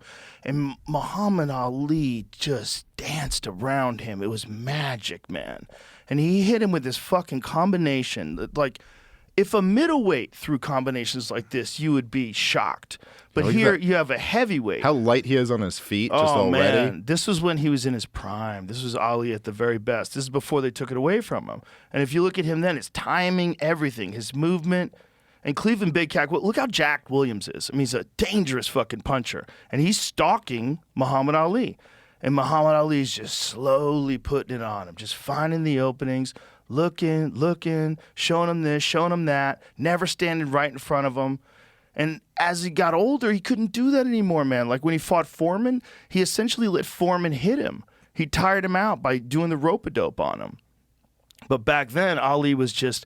Sonny Liston was fucking perplexed, especially in their first fight. The second fight, it looks like Sonny Liston took a dive. But in the first fight, he was trying to get Ali to the point where he put liniment on his gloves. And he went back to his corner. He said he's got something on his gloves. He goes, and keep playing that. And Angelo Dundee was like, you can't quit. We can't take the gloves off, champ. Like, you're in the heavyweight title fight. Like, you got to fight through this. So he fights through this and starts busting Liston up. And eventually stops him and wins the heavyweight title when Liston quits in his corner. But he was... he was so good, man. He was so fast, and nobody had seen a heavyweight move like this. This looks like it'd be so frustrating to fight someone like this. Oh, so like frustrating. You're just walking them down, and then they're constantly gone, and you're... But there he starts tagging him. So he starts tagging him. And now Cleveland's confused because now he's getting hurt. He's getting hurt by this guy who's moving backwards, and he can't hit him. Look at that jab. Look at that jab, dude. I mean, and his hands are low, and look at it, steps in with a left hook. Jabbing to the body, and now he starts to piece him up. And when he starts connecting with him, you could see the magic that he had back then. It was just, there was combinations that came from him that you never saw a heavyweight throw. You would see like Sugar Ray Robinson throw combinations like this. To see a guy who's 200 plus pounds doing it was just unheard of. And even since then, I mean, when have you ever seen a heavyweight who fights like this? No, but nobody fights like him. Nobody fights like him. And you'd think someone would have, because he's like the greatest ever, someone would have studied this and tried to replicate it. But like, no. Whew. Ali could knock you out too, man. So once he starts finding Cleveland's number, and here you see him finding Cleveland's number, he's really starting to land some decent combinations on him. And Cleveland's still coming forward, looking to land the haymaker. He's got serious power, and that's why he's so confident, right? He's like moving forward because he knows if he can hit this fucking dude like he hits everybody else, everybody goes night-night. And all this dancing and moving around and stuff would be inconsequential if he could land on him. It reminds me of the way Anderson Silva used to fight, like in his prime, where he'd dance around, and then when he start really getting in his rhythm, just open up like crazy. But he was 185 pounds. Yeah, there's a little bit of that to it, but Anderson was much more subtle in his movement. Anderson And of course, was kicks and knees and all that shit. Anderson was just a master computer. He would like Yeah. download all your movements. Yeah. And put them in the master computer, and then somewhere around the end of the first round, he would start lighting you up, and you're like, "Oh shit!" He was like, "Yep, he collected all the data." The only people that were successful against Anderson made Anderson lead. It's very interesting. Patrick Cote was one of the first guys to figure that out. Yeah. He made Anderson lead. And Patrick was super dangerous, like serious one-punch knockout power. And so he had that right hand cocked, and he made Anderson lead, and it was a very boring fight because Anderson wouldn't lead. And then somewhere in the fight, unfortunately, Patrick blew his knee out, and he blew his knee out like throwing a kick or something like that. His knee exploded. And It was collapsed. I remember. I think it was when he was going into the third round, and he held up number 3. I go, "That's how big the aura of invincibility around Yeah. Anderson Silva was." That he was like, "I'm in the third round," Yeah. and everyone was like, "How is this even possible? Yeah. How is it possible he hasn't killed you already?" Well, Patrick was very smart, Yeah. smart in his approach, and he fought a very intelligent fight. If you're going to fight a guy like Anderson Silva, and Patrick always had the threat of the one big knockout punch. He knocked out everybody, man. Patrick Yeah. Cote, if he connected, woo, that guy was throwing some fucking heat. He's coaching now. He was, Oh, yeah? yeah, he's one of the most recent UFCs. I saw him. It's good to see him coaching. It's good to see guys who've like got a ton of experience and were great fighters get involved in coaching. You know, because some of them actually make better coaches than they made fighters. Yeah, like Dean Thomas was a really good fighter, but he's probably a better coach He's than a he was fighter. Because he's like one of the coach. best. He's got the best insight. Whenever we come to him, like he should Yeah, actually he's great. He should be doing commentary for events as well, not just doing the thing that he's doing that way. I would love to do a show with him where me and him do commentary, like if it's one that DC can't make or something. He's great, but it's like whatever magic that we're talking about here with fighters, like Ali had it in a way during, I think, this fight. This was like my favorite version of Ali. Yeah. Because it's kind of a little bit of a mismatch, ultimately, we know, because Ali went on to be the greatest, arguably, of all time. But when you're watching the way he's able to do it, like there, look at that. 1-2 moving back. backwards. Yeah. Moving, let me see that again. Just back it up just to that. Let me see that again. Watch this. Bink, bink, bink. Oh, Wow. my goodness. Moving backwards. He drops him, and that's when he knows he has him, right? He's been touching this guy up and landing good combinations, but now Cleveland's fucked. And now he realizes it. And he's got this one style. He's a move forward guy. So he can't like back up and start, moving and dancing and avoiding trouble. He's got to stand right in front of him. And Ali's just fucking tuning him up and drops him again. Bro, he was sensational back then. Sensational. I mean, he barely got hit in this fight. Barely got hit. Barely got hit. Didn't get hit with anything clean. It was just beautiful, man. Just artistry, the movement in and out. Look at that left, right. Jesus. Woo! Stop the And then he fight. stands over him with his hands up in the air. Come on, son. Come on, So was this son. one of his last before he got before they wouldn't let him fight for not going to the draft? So, yes, this was the last. This was the last one? I believe this was there might have been one other fight. I'm not sure.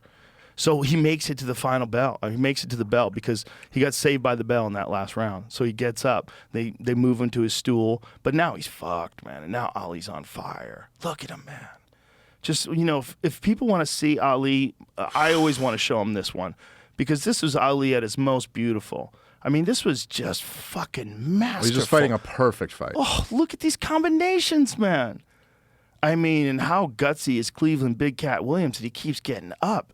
So now he's been dropped 4 times. Yeah, they should be throwing the towel in here, man. 100%. But back then, they didn't give a fuck, dude. You fought. Dudes they were harder people, man. Yeah, for sure. It was a harder sport. Boom, boom, boom, boom, boom, boom, boom, boom, boom, boom, boom. I mean, come on, man. Look at this combination. And look at him avoid those punches. Look at him. Like it's like 2 magnets, like the gloves can't touch him. And then he clips him with that right hand. I mean, this shit is just artistic. This is the most martial arts, the most artistic of martial arts. And that's it. That referee's, that's enough. That's enough. That's enough. And no complaints. That's enough. My that God. wasn't a stoppage. That was a saving. Was that his last fight before Jerry Quarry, because Jerry Quarry was his comeback fight, and you could see in that fight, like his body looked different. It says here this was on November 14th, 66, and the article I have here that says he was convicted on June 20th, 67. So he could have had another one in between. I'll check. Let's go to his close. Wikipedia and see if that. I want to say that was it. I want to say that was. You remember but that to me is like there's fights where you like. For me, it's like I know it's not the most important fight of his career, but Marvis Frazier versus Mike Tyson.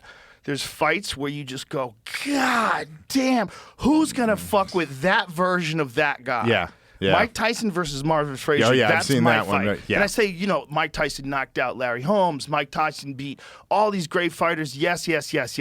But the Mike Tyson that took out Marvis Frazier was one of the scariest fucking human beings that ever walked into a ring. Ever. He fought twice. He fought twice after he that. yeah, and then Jerry Quarry was after. Okay. So he won, it still was a won year by before. unanimous decision against Ernie Terrell and won with a knockout against Zora Foley. That was another great fight. If you go to that fight, too, that was another fucking fantastic performance. But the Cleveland Big Cat Williams was just an exceptionally impressive one. So it's that and then 3 years of nothing. You remember the Carlin bit about it? No, I don't. It's like one of my favorite jokes ever. No. Like Carlin's bit. He was like Muhammad Ali. Muhammad Ali goes, he had a strange job. He beats people up for a living. That was his job. And then the government says, we don't want you to beat people up anymore. We want you to kill people. And he goes, no, that's where I draw the line.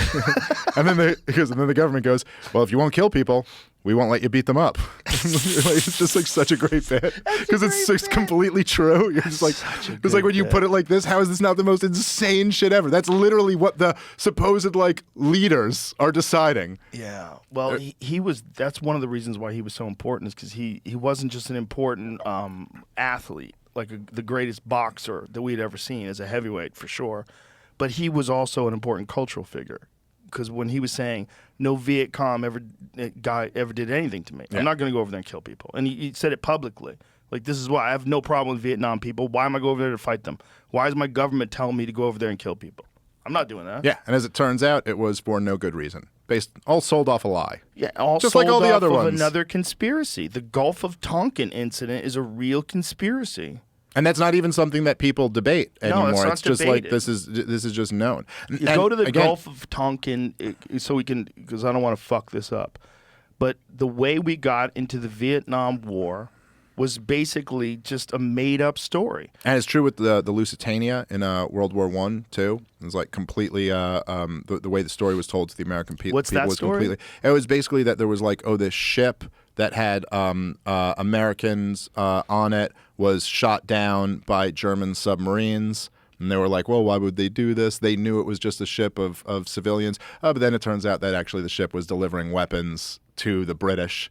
And so it's like, oh, yeah, you were delivering weapons into a war zone. Got a little bit more reasonable to shoot down your ship. The Gulf of Tonkin incident occurred August of 1964. North Vietnamese warships purportedly attacked United States warships. The USS Maddox and the USS Turner J, two separate occasions in the Gulf of Tonkin, a body of water neighboring modern-day Vietnam. But what actually happened? New documents and tapes reveal that what historians could not prove, there was not a second attack on U.S. Navy ships in the Tonkin Gulf in August of 1964. Furthermore, the evidence suggests a disturbing and deliberate attempt by the Secretary of Defense McNamara to distort the evidence and mislead Congress. So was there an initial attack and not a secondary attack? Was there any attack at all? Yeah, I haven't read up on this in a while. But they definitely made that up, and it was completely misrepresented. And yeah, it was all like, an effort. But it's hard because it still seems like the official story is that it's not a hoax. The official, see, look what it's saying there. Like, it says it was passed on August 7, 1964 by the U.S. Congress after an alleged attack on 2 U.S. naval destroyers sanctioned in the coast of Vietnam. It doesn't say that that was a hoax. Well, the History.com version probably wouldn't go into the conspiracy. Right. But is it a conspiracy is my question, or is it just proven fact over time that just hasn't been accepted because the initial narrative by the government has never been rescinded? Yeah, I think that it at least partially has been admitted. That at least they lied see- about the way can we- they presented it. Jamie will get to the See, bottom of this. what I mean, what do you Just do? A full research project on the Gulf please, of Tonkin right please now? do. You have time. Is there a way to see whether or not it was a hoax? Like, how do they know if Well, it was or was not a hoax? There's no source to go to for that necessarily. So when people say that the Gulf of Tonkin was a hoax, are they just hearing it from me and repeating it? No, it's not just from you. There's a lot of people who have been saying this. No, Oliver Stone said it. Yeah. But how much of that is based on provable fact? Yeah, I'd have to. I remember learning all about this, but it was like 13 years ago. Yeah, and I'm a little rusty. I'm a on, little rusty. It's on one of it. those things. I'm glad we just looked it up because it's one of those things that I just repeat. Yeah. You know, But sometimes you repeat it based off your previous memory of this. But I'm like, Yes. no, I remember knowing this. Dude, So I'm pretty confident in repeating it. That is the worst thing about memory. Like you can repeat a memory of it wrong. All right. Yep. Here's another reporting of this. It says there remains no doubt the North Vietnamese attacked the USS Maddox in the first incident on August 2nd. Although it does appear that the United States provoked this attack. Right, The right. second Second attack, which took place on August 4th, 1964, And we what lost the it. fuck? I don't know. Is that a commercial? Oh my God! They just make you watch a commercial. It They're got- like, oh, you yeah. should be right in the middle of reading by now. website So- compromised? I don't even know which one I clicked on. is that what it said? Website compromised? No, that's what Oh. happened. I'm telling you, that's what happened. That website. See, it's like it's just Click. going back to some ad. It's You have stuck to in some ad confirm loop. that you're not a robot. No. That's you don't click that. That's how you get more of those. No. They're just trying to make sure you're not a No, robot. no. I think it's just good people doing their they're job. just fine folks doing their job to kill democracy. Find out what you click on and put it in a fucking database. That's AI slowly gathering information on us. Yeah, something's up with it. Well, but even as crazy as the war in Vietnam was, and it's just horrible. It slaughtered like so many like people in a country, so we could impose that Yeah. they wouldn't be ruled by the communists or something like that. Yeah. And what is this? How many Americans died in that Here's war? another Is it version. 50, 60,000? So you can see Okay, this, like, American planes hit North Vietnam after a second attack on our destroyers. Move taken to halt new aggression, announced the Washington Post headline on August 5th, 1964. The same day, on the front page of the New York Times reported, President Johnson has ordered retaliatory action against gunboats and certain supporting facilities in North Vietnam after renewed attacks against American destroyers in the Gulf of Tonkin.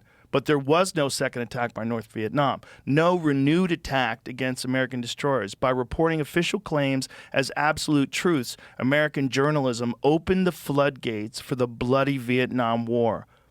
A pattern took hold. Continuous government lies passed on by pliant mass media, leading to over 50,000 American deaths and millions of Vietnamese casualties. The official story was the North Vietnamese torpedo boats launched an unprovoked attack against the U.S. destroyer on a routine patrol in the Tonkin Gulf on August 2nd, and that North Vietnamese PT boats followed up with a deliberate attack on a pair of U.S. ships 2 days later. The truth was very different. Rather than being on a routine patrol on August 2nd, the U.S. destroyer Maddox was actually engaged in aggressive intelligence gathering maneuvers in sync with coordinated attacks on North Vietnam by the South Vietnamese Navy and the Laotian Air Force. The day before, 2 attacks on North Vietnam had taken place, writes scholar Daniel C. Hallen. These assaults were a part of a campaign of increasing military pressure on the North that the United States had been pursuing since early 1964. On the night of August 4th, the Pentagon proclaimed that a second attack by North Vietnamese PT boats had occurred earlier that day in the Tonkin Gulf, a report cited by President Johnson as he went on national TV later that evening to announce a momentous escalation in the war, airstrikes against North Vietnam. But Johnson ordered U.S. bombers to retaliate for North Vietnamese torpedo attack that never happened.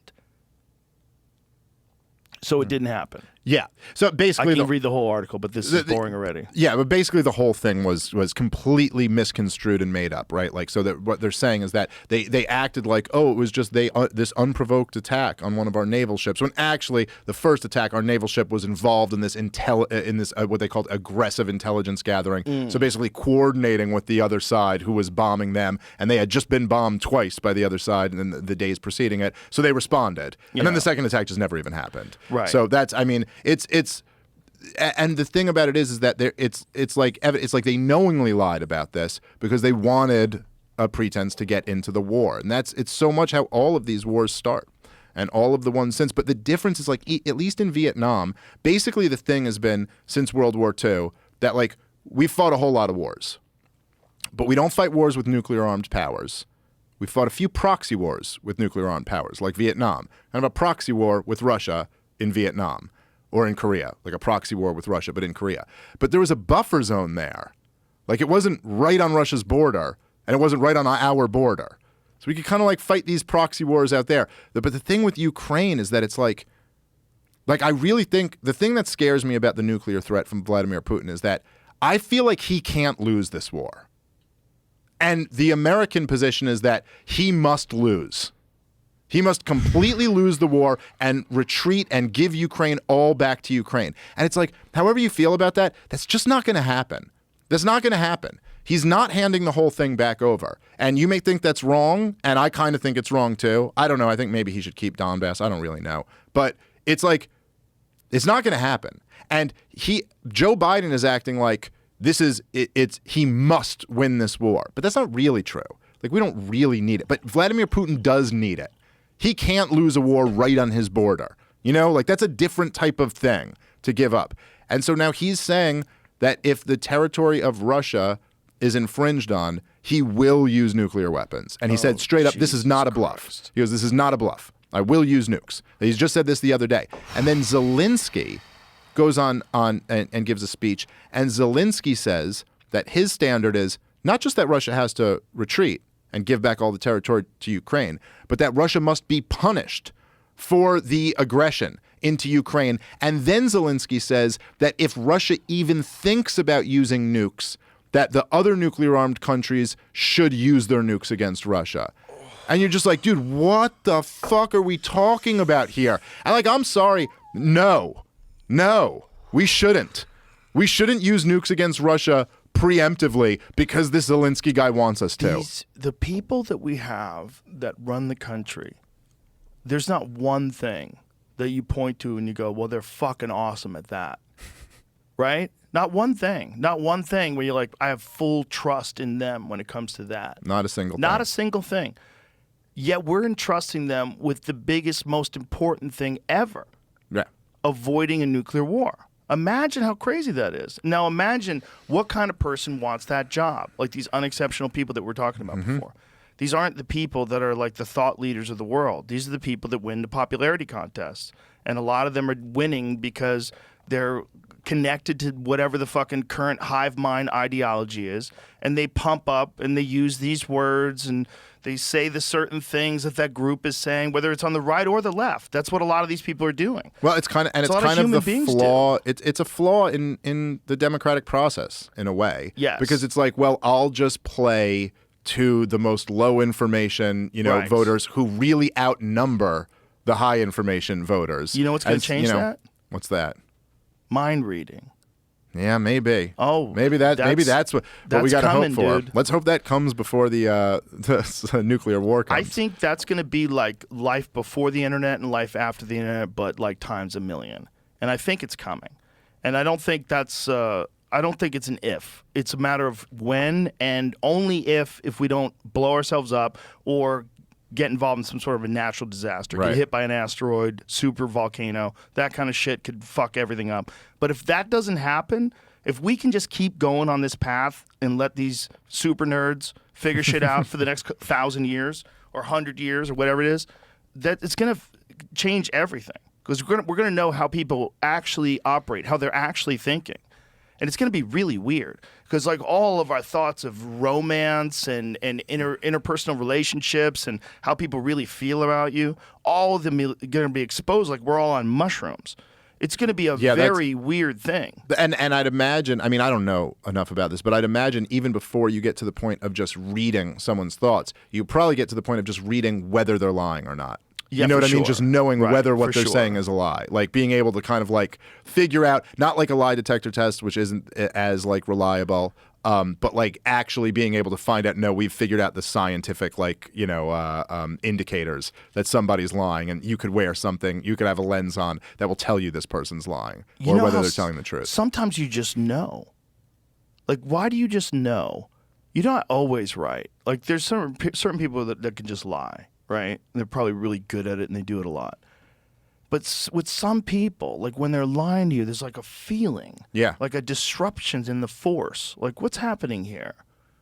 Yeah, it's a very interesting thing, and just not even, and that, like, that's almost like what I was saying before when we were talking about Crystal and Sagar and them, like where you go like they're not lying to you, and I just know they're not lying to you. I don't know either of them Yeah. personally, but I just know I could just watch their show and be like, those people aren't lying to you. No, they're and not I don't think lying they're to you. right about everything. I probably disagree with both of them about several things, agree with them about other things, But that's but what- they're not lying to you. But Like, that's supposed to happen, man. The Yeah. idea that you're supposed to agree with everybody about everything is so crazy. Yeah. And this is part of the problem with having a right and a left, is that you get attached to that team. And they'll use you, they'll label you in order to like frame you in some nefarious and you see way. it. Like, You see it all the time. I mean, with people, and then it's like the worse, the more heated things get, the more people get like dug in to Yes. each team because you're so furious with the other team that you're like, well, I gotta be with this team. Well, you know so what I then, get- even if that team does something wrong, you're like, well, I gotta be with this team to protect me from this other team. 100%. And have you been paying attention to this new leader of Italy, the woman? Yeah, I saw her the speech that everybody's flipping out about. Bro. And I've been following a bit about it. It is very fascinating. interesting. Yeah. This is what's fascinating. There's two groups of people that I follow, and their reactions to it are so hyper different. There's like the right wing people like, fuck yeah, Italy. And then there's the left wing people like the far right, new leader. Like, this is dangerous, A fascist, right. fascist rhetoric and connected to fascism. They've and really far overplayed right that and- fascist hand because if that's what they're saying, this the Brothers of Italy or something, I think is their political party, and they're saying that they represent some neo Mussolinian movement or something like that. I don't know, but I do think that, like, I don't know what you think about it, but I thought what she said in that speech, I got it, and I get why it's appealing, and I don't think there was anything, at least in what she said did in she that. say? Can we read what she said? Because she said it in Italian. Yeah, well, I'm okay. That's also true. I'm just assuming that the words on the bottom of the screen when she were talking was actually what she was saying. It's like I do those not know. Hitler memes. Yeah. You ever see that one when it's like, I can't believe Dunkin' Donuts is having a sale, and it's like Hitler screaming. What is those fucking memes are so funny, man, when they do that over the Hitler It would be so speech. funny if I'm just saying all this stuff and I just read the wrong translation. Where I was like, I don't know, she just said like family and Christianity is fine, and then you're like, what she actually said was we need to round up the Jews, and be like, oh, okay, I am not for that. Then I'm gonna go on record and change my opinion. I didn't like that But it'll part. be too late because I already have you. Yeah, but Dave you're right. I Smith should is protect all for myself by rounding that. up the Jews. It's She goes- written down. she goes, but I'm a Jew. You go, he wants to round up himself. This is It's self-hate. He's an Uncle Howie. What is the? So I was trying to read I'm assuming she said it in Italian, so now I'm She assuming did. that well, this she is she also translated spoke. into Right. English. She spoke at CPAC and So had I a have- speech in English. Trying to assume this is what she said, but I don't know. I have She said, if this is, we're assuming this is the translation's correct. If we are called to govern this nation, we will do it for everyone. We will do it for all Italians, and we will do it with the aim of uniting the people of this country. Maloney said at her party's Rome headquarters. Italy chose us, she said. We will not betray the country as we never have. As polls in the run-up to Sunday's vote showed her as likely winner, Mallory has moderated her far-right message in an apparent attempt to reassure the European Union and other international partners. This is a time for being responsible, Maloney said, appearing live on television, describing the situation for Italy and the European Union as particularly complex. Maloney, who campaigned on a motto of God, country, and family, said the result was only a beginning. This is a night of pride for brothers of Italy, but is a starting point, not a finish line, she was quoted as saying by The Guardian. Yeah, well, but already that just at that point of, because they're saying like, well, she campaigned on God, country, and family, and I understand. I can understand. So I grew up in a very liberal, area, and I understand where like a lot of people on the left don't like the idea of a political leader campaigning on God, nation, and family. Like they're like, hey, this should somehow like government should be neutral on those issues or something like that. But at least I would think like if you're like a liberal or a leftist or something, at least like understand like why do you think it is that message is so appealing to so many people? And you have to almost objectively say that like, look, those things are things that a lot of people care about. Like just in the 20th century alone, how many people were willing to go and fight in wars under the banner of nationalism, like for their country, Yeah. And like people care about their country. And obviously people care about their God a lot. And obviously people care about their family a lot. And what I saw of her, assuming the translation was correct, in her speech was she was saying that these things are constantly under attack right now. And there's no need, like we don't have to live in a society where like Christianity and patriotism and family is constantly being demonized. Like all of the things that we like to identify as are constantly being demonized. And I would at least like say to like left-wingers, if you keep up this game of like demonizing all of those things, there's going to be a right-wing response to it.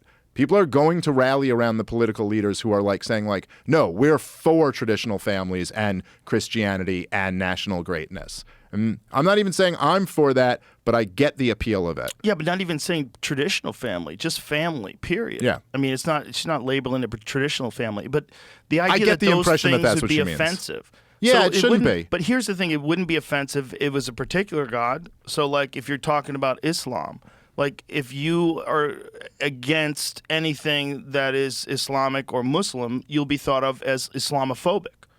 There's no Christianophobic, which is fascinating. Yeah. It's really weird because there's a political leaning in this country where people look at people that have certain religious beliefs and they'll mock them. Like Christianity is a very easy one to mock because, well, the easiest are like Scientology. That's number one. Sure. And then Mormonism is, it's like Joseph Smith was 14 when he wrote that. It's kind of, it's wild shit, right? But those are easy. But when it comes to like the one that you're allowed to mock Christians. That's the one that's like the easiest to mock. If you mock Muslims and the Islamic culture, like you're in danger. Yeah, but You're I would in also physical danger. Yes, I also think you're right about all of that, but also a distinction that I'd make is like it seems to me when there's the mocking of Mormons or something like that is more of a kind of like making fun of them, whereas with Christians there seems to be like real vitriol in it with them. Like they act like there's more hatred And toward it's connected them. to stupidity. It's sure. it's connected to like a lack of intelligence and a lack of education and Yeah, no question about that. Like, and when in fact it's like, the truth is that for better or for worse, and there was a lot of both, there's a lot of good and bad, but Christianity, I mean, had a huge impact on civilization. And it's like it was the foundational ideology of Western civilization. Now, that doesn't mean you have to be a Christian, but it all of that is really dismissed, like the contributions that Christianity made to the world that so many of us enjoy.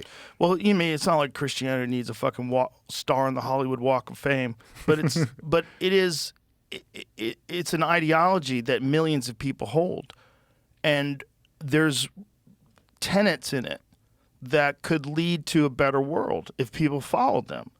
That's undeniable. For sure. To treat people as if they're your brothers and sisters and do unto others as you would have them do unto you. There's certain principles involved in a lot of religions that guide ethical behavior. Yeah, and the as problem is you they're so need- outdated. Well, that's true, but that's the problem, right? When you're But reading these things, it's so like they condone slavery. They treat women as second-class citizens. There's like a lot of like weird yes, shit. But most of that stuff, at least in Christianity, isn't actually followed in practice today, right? Like people aren't Right, practicing right. slavery and aren't practicing treating women like second-class citizens the way it's laid out in the Bible. And the thing, like the flaw to me, at least, the flaw in atheism is that it's always the idea is always sold as like, well, look, you have like you have reason and then you have faith, and faith is believing something in the absence of reason, so reason is preferable to faith. But the issue is when you remove religion, it never is in any mass level replaced with reason. It's always replaced with another religion. Right. It's and because the desire to worship is so hardwired into humans that like, you look at the most insane like woke kids on some college campus. They're all atheists. Yeah. But they're not atheists. They're the most religious zealots amongst us. You know what I Right. mean? So it's like you remove this thing, and then it's like the promise of this vacuum will be filled with reason never really comes true. And at least, while you're right when you say like, okay, well, these religions are very old and outdated, but the flip side to that is like, well, they've been stable for thousands of years. These have at least been able to work. And if you accept that, basically there's going to be some religion, whatever it is. Like the Nazis basically got rid of religion. The commies really got rid of religion. But there was just state religion is what, filled the void. And it was much worse than Christianity. So you're like, if there's going to be a religion one way or the other, I'd probably like the one that is at least has thousands of years of stability behind it and has at least like moderated on its worst issues and is no longer being used as a justification for how many times you can beat your slave a day, even though that is in the book. You know what I mean? But like Yeah. people aren't really doing that anymore. So Yeah. If you're going to base it all on that to the word, then you're going to have a problem in modern society. Sure. Like then how can you be a Christian and follow those rules? well, yeah, that's going to be tough. If that's what it's saying. But I think what people need is something that makes sense for today. Something that, and I think it's probably psychedelics.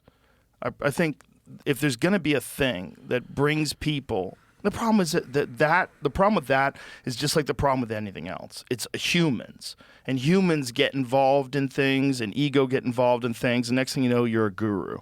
And next thing you know, you're banging all your disciples, and you're living on some fucking, like wild country. Like that's where it fucking goes, because of humans, because we are primates, and we do have these fucking weird dominator minds. Yeah. And even when you connect them to psychedelics, it creates these people that like they get all this adoration out of like introducing the ceremonies and having people, come together and do these things together, and it's a weird thing. Well, there's always, with all these things, there's a lot of benefits, but there's also like the negative sides, right? So it's like people do have, particularly with like psychedelics, like with mushrooms and LSD and stuff like that, people do have these like pretty amazing experiences. Yes. And I've had some, and there's a lot that you can learn about the world through them. But then they also do make it kind of like, and I've never done a DMT or ayahuasca or whatever, but particularly with those, like, you are in a state where, like, okay, if you have some guru or whatever who's like leading you through the journey, well, that person is put in a position of a lot of power over you now. You know what I mean? And you see like this stuff with Manson. Yes. He would stay sober and give them all the mushrooms and then guide them in these crazy directions. Well, and did stuff you read like Tom that. O'Neill's book? No. Oh my God. I've said it for a million times. I'm sorry if you heard this before, folks. There's a great book called Chaos by Tom O'Neill. Tom O'Neill was Greg Fitzsimmons' next door neighbor. And this was like fucking 20 years ago. He's writing this article about Manson. So Greg never suggests people. He says, you've got to have this guy on. He just finished his book. It took him 20 years to make it. And he details how he kept getting fired and he missed deadlines, but he's just so obsessed with the data and trying to figure out what's going on. But that whole fucking thing with Manson was a CIA psyop. Oh, yeah. He was a part of all that MK Ultra LSD studies. Yeah, it's They were crazy. letting him out of jail. He was getting arrested, and then they would go to the people that arrested him and go, no, let him go. and they would have to let him go. And these sheriffs were like, it's above my pay grade. And they had to let him go.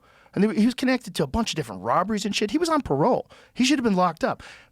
Jolly West visited him in jail. It's documented. They visited him in jail. And he was a part of their program. They would take people, especially people that were charismatic, and teach them how to use psychedelics to influence people. Wasn't Ted Kaczynski was like a similar thing, right? Like, he was a similar thing. He was a part of the Harvard studies. Right. And he went fucking cuckoo. And they just fucked with him too. I think with the Ted Kaczynski thing, Yes, part of it was they just fucking with him. humiliated him. Like not even, it's just insane. Like just make him feel like shit. They're like, what if we just treat him like shit constantly? Huh, I wonder what would happen if we did that. So many things went wrong with him. Did you watch the Netflix documentary? I haven't seen He had that. a I've read a disease. decent amount about it though. He had some sort of an illness when he was a baby, when he was really young. So they took him to a hospital where no one touched him. They just left him in his crib to scream and cry and just kept him fed for like months. And it Jesus. fucked him up. Yeah. And his brother talks openly about how he just like connected those times of, him being a child. And like he just had no empathy for people, no connection with people. Like they raised a monster by just not having him be touched. And then that same guy ends Gets up to involved go in get the Harvard fucked LSD with in studies. these studies. Jesus And then Christ. he goes on to blow people up. Like what a shocker. Like Yeah, what really. the fuck, man? And he was a super genius, which is like the worst combination ever. And so of course, like there's these things, right? Like if you like, when people first like really started discovering when they discovered LSD, and when people like, you know what I mean, like. It's like there is this thing where it's like, wow, this has so much potential. It's very interesting, and we don't exactly understand it, but it really creates these like experiences. And then it's like you leave it to like the government to be like, well, let's use this in the most fucked up way imaginable. How about that? Let's dose up Johns when they're going into brothels and study them through mirrors. I mean, it's just insane. Oh, but I do think there's like even with pot, which is I guess just a milder hallucinogen, right? Yeah. I think there are a lot of benefits to smoking pot, but then there's also like these real problems with it. I know I used to smoke a ton of pot, and I think that I kind of credit. I think it's one of the reasons why I'm good at breaking down this type of stuff. I think it really helped. I think there was something about it that was it allowed me to kind of zoom out and question things and look at them in different ways. You know what I mean? Like it's a very I remember the video you did that went super viral. I think it was before you started the podcast. It was right around the time that went real viral about you talking about war and stuff like that. And it was like this viral video, someone edited it together, and it was all you talking about. And I remember you said in the thing, I loved it, where you were like, wait a minute, so we fight these wars. You're telling me we send big metal machines of death to go like rip human beings apart? And just the way you describe that, that's the way somebody who's done some hallucinogens or like smoked some weed in their life would describe it. I It's smoked like, some weed let's zone 5 out. minutes before I said that. Well, but that's the way you would describe it. It's like, well, let's zoom out and just like look at this from a different angle. Like, what the fuck are we doing here? Right. You know? Because that's what hallucinogens let you do. They kind of like you rise above your own little preconceptions and your things, and you focus. What's really going on here? But then like the downside to that is that also allows for like escapism, because you're not worried about your own little dumb life anymore. Mm-hmm. You're worried about like the bigger picture and things. But sometimes people need to be worried about their own life. Yes. And they actually need to be worried about like, how are you going to make rent this month, or how are you going to do this month? And I see that with young guys sometimes, where it's like, But no, you that's- are smoking way too much pot. Yeah, that's where personal responsibility comes into play. Yeah. My description of pot was like, it's like a tool, like any other tool, like a hammer. You could build a house with it, or you could hit yourself in the dick if you're fucking crazy. I think that's right. And that's what the way I think about marijuana. Like I think you have to have some structure, and you have to have some discipline in your life to get anything done. Now, if you don't have those things, and then you also really enjoy getting high, that's going to be a problem. Yeah. And Yeah, it's- that's a bad combination. The problem is not getting high. The problem is your behavior patterns lack structure and discipline. If you knew the things you had to do, and you went out and did them, and you pursued them because they were the most important things, whether it's finding meaningful work, whether it's whatever you're trying to do in your life, focus on that primarily, because that's what's going to get you ahead in life. Yeah. And if you're not doing that, that's the problem. And if you're smoking pot at the same time you're not doing that, it's not the pot's fault. It's your fault. Yeah, It's your I completely agree. And anyway, none of that is a justification for any of it being illegal. None of it it's is insane. and too many people find benefit in it. It's too beneficial medically, like psychologically. It's too beneficial. But even the stuff that you could argue is not beneficial should also all it's be like legal. Cocaine. It should all be legal. Cocaine. Because if look, cocaine was legal, we would have so much less death in this country. dude, So much less death. We got 100,000 ODs a year in this country right now. Number and one we cause still, of death for people 18 to 49 is overdosing. The life expectancy is going down because of the overdose epidemic, and we still can't just work up the will to just be like, give it up. Just call it quits on this war on drugs. That they're dying because they're getting fentanyl on the black market and they have no idea what the dosage is of it. And people are going out and getting what they're told is heroin and they're told is cocaine and has all types of other shit in it. They can't get these opioids anymore, so now they have to go and try to get them from drug dealers. You got people dying in the drug trade, the smuggling coming in from Mexico, and that all goes away if you just legalize it. I'm not saying everything's perfect. I'm not saying, and when I say all of it, I mean, I don't mean like that nobody will ever abuse drugs if they're legal. I'm just saying that the smuggling is completely over, and then the overdose numbers will like drastically be reduced because at least people will know what they're getting and know they're getting clean stuff and like know they're getting the right dosage and stuff like that. It's just like, it's insane. Like, it's such an emergency right now in America. And, like, no one is really well. And then you hear these people, even Trump, what a fucking idiot he is the other day, where he goes, oh, what we need is the death penalty for drug dealers. You're like, that's it. By the way, President Operation Warp Speed is concerned with drug dealers. Like, you know, but it's like, fuck, that's the problem. We haven't had harsh enough punishments for drugs. We haven't tried that yet. You just shoot them all. Yeah. Well, it has to be regulated and it has to be legal. Because if it's not, you're going to get unregulated, illegal drugs, and you're going to prop up criminal organizations that are extremely violent that could just walk across the border. That's what's happening. And all this talk about the border not being important, like, then why do we have it? What are you saying? Yeah. Like, is this a real issue that thousands of people are coming across every day? That seems like it's an issue. Of course it is. The thing when they shipped them off to Martha's Vineyard.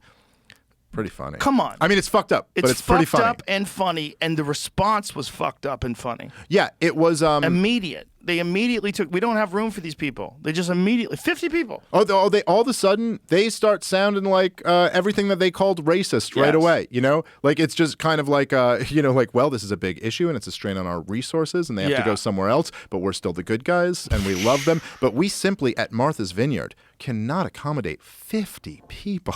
50, dude. There's 2 million coming in this year. Who just came across the border. I mean, and you know, 2 million. Yeah, 2 million people have snuck across the border this year. Yeah. Is that the number? Well, it's projected to be 2 million for the year. Did you see that hilarious interview where Kamala Harris is the border is secure? Yeah. You know what she's like at this point? Do you know how there's those comics that are like really good comics, but they have a girlfriend, and the girlfriend does comedy too, but she bombs every time. And, like, you know, maybe takes her off the road for a little bit, tells her she's got to tighten it up, and then next thing you know, like, who's opening it for Jeff? Oh, he brought his girlfriend again. Like, oh, no. Oh, no. He's going to give it another chance. Like, they trot her out every now and then. They're like, give her one more chance. Let her talk. Let her talk. And it's always chaos. It's like now she's so trigger burnt. Like, she's like, you could tell that she's shell-shocked. Yeah, almost. it seems like she's gotten much worse. Yes, she's like, much I almost worse. feel like she's Terrified. like, are you like, is this a caricature of what the worst thing to say would be? She can't help it.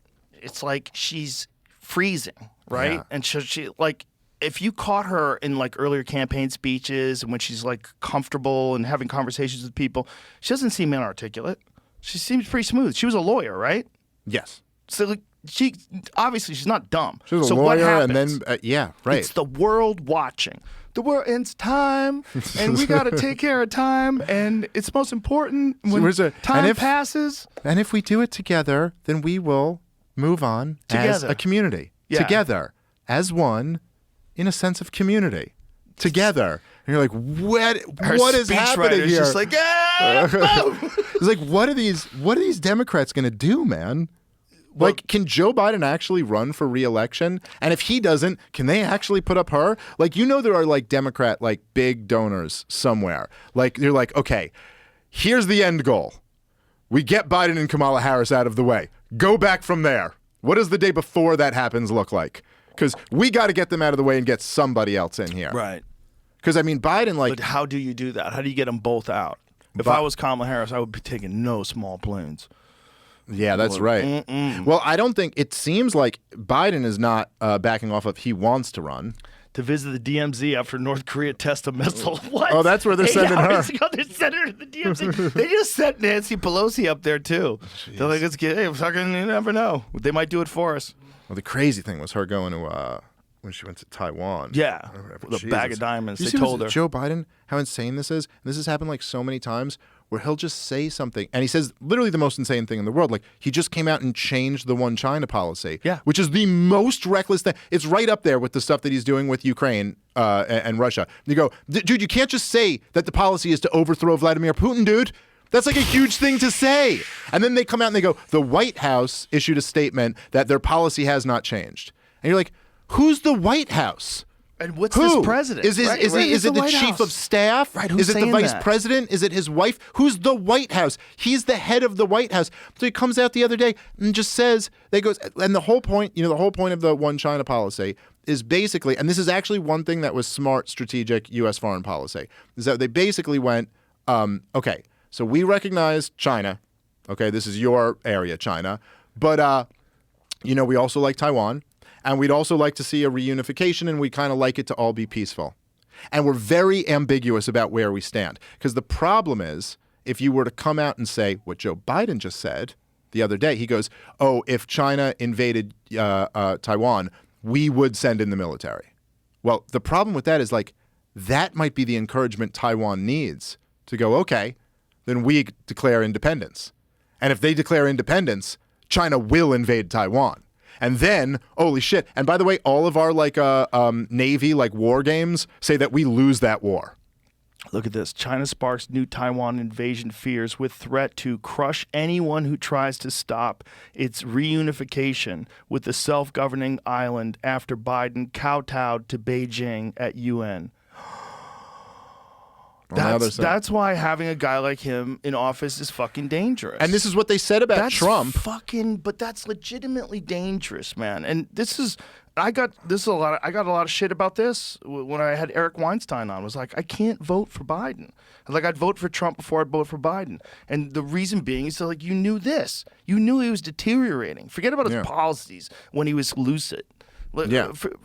Forget about he was lucid during the Obama administration. You barely heard from him. Yeah, he was much, much better. If you listen to a speech he gave in 2012 or 2013, he has lost several steps. See, regardless of what you think about his policies, as a human that's in a position of extreme stress and power, that is nuts. That's nuts. That's nuts. It's really unbelievable. That's insane. He's so far gone.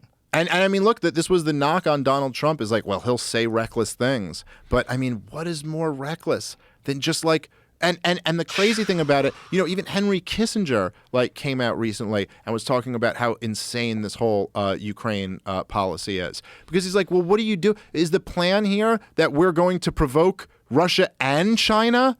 We're going to provoke nuclear conflict with the two countries who you just don't want to have a nuclear conflict with. And, whatever anyone says, and I know there's some some of the kind of populist right-winger types who are real China hawks and are really concerned about China. But the truth is that neither one of these countries pose a military threat to America. It's just there's just no way. There's no way that they pose a military threat to us.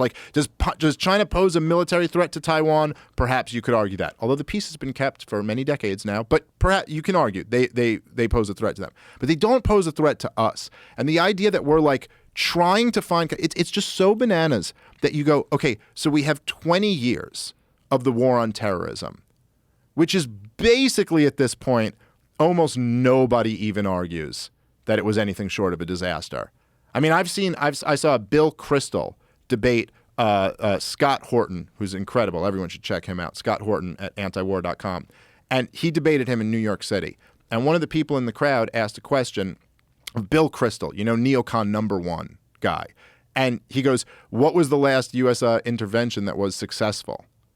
And I think he said, I can't remember if he said, he ever said Kosovo or something like that, maybe Bosnia. I can't remember which one he said. But even he didn't try to defend any of the interventions of the 21st century. He didn't even try to say, he couldn't even look this kid who asked him the question, look him in the eye and go, Iraq, Afghanistan, Libya, Syria, Somalia, Yemen, Pakistan. Like, no, he couldn't. He couldn't even tell him. So we have 20 years of just disastrous wars, at least a couple million, innocent people dead. Not to mention, I don't know, 50,000 of our soldiers who have blown their brains out after they came back from these wars, a few thousand who died in the battles, and trillions of dollars wasted, nothing to show for it. And finally, we end the longest one, the war in Afghanistan, and we're finally kind of moving toward like, okay, we kind of recognize that this is wrong.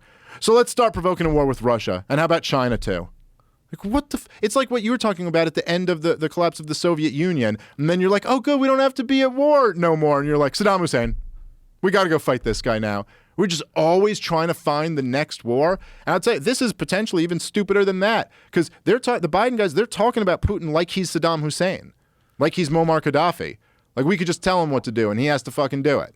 But he doesn't. Because he's sitting on the biggest nuclear arsenal in the history of the world, second only to ours. I think his is first. Actually, might be first. Yes, actually might be first. I thought ours was the biggest. But yes, I think you're right about that. But it's like, it's kind of a moot point because we can all destroy the world many times over. Yes. And but then like there's the threat of like, hypersonic weapons. Yeah. That apparently he has. That's what he says. But didn't he engage one in Syria? Didn't they try one? Yeah, I read that. I don't know if Syria. No, it was in Ukraine. It was recently. I don't know about this. I read about this, but I haven't verified if that was confirmed that it's actually true. But I know that basically this was his big thing in response to George W. Bush putting the dual rocket launchers in Poland.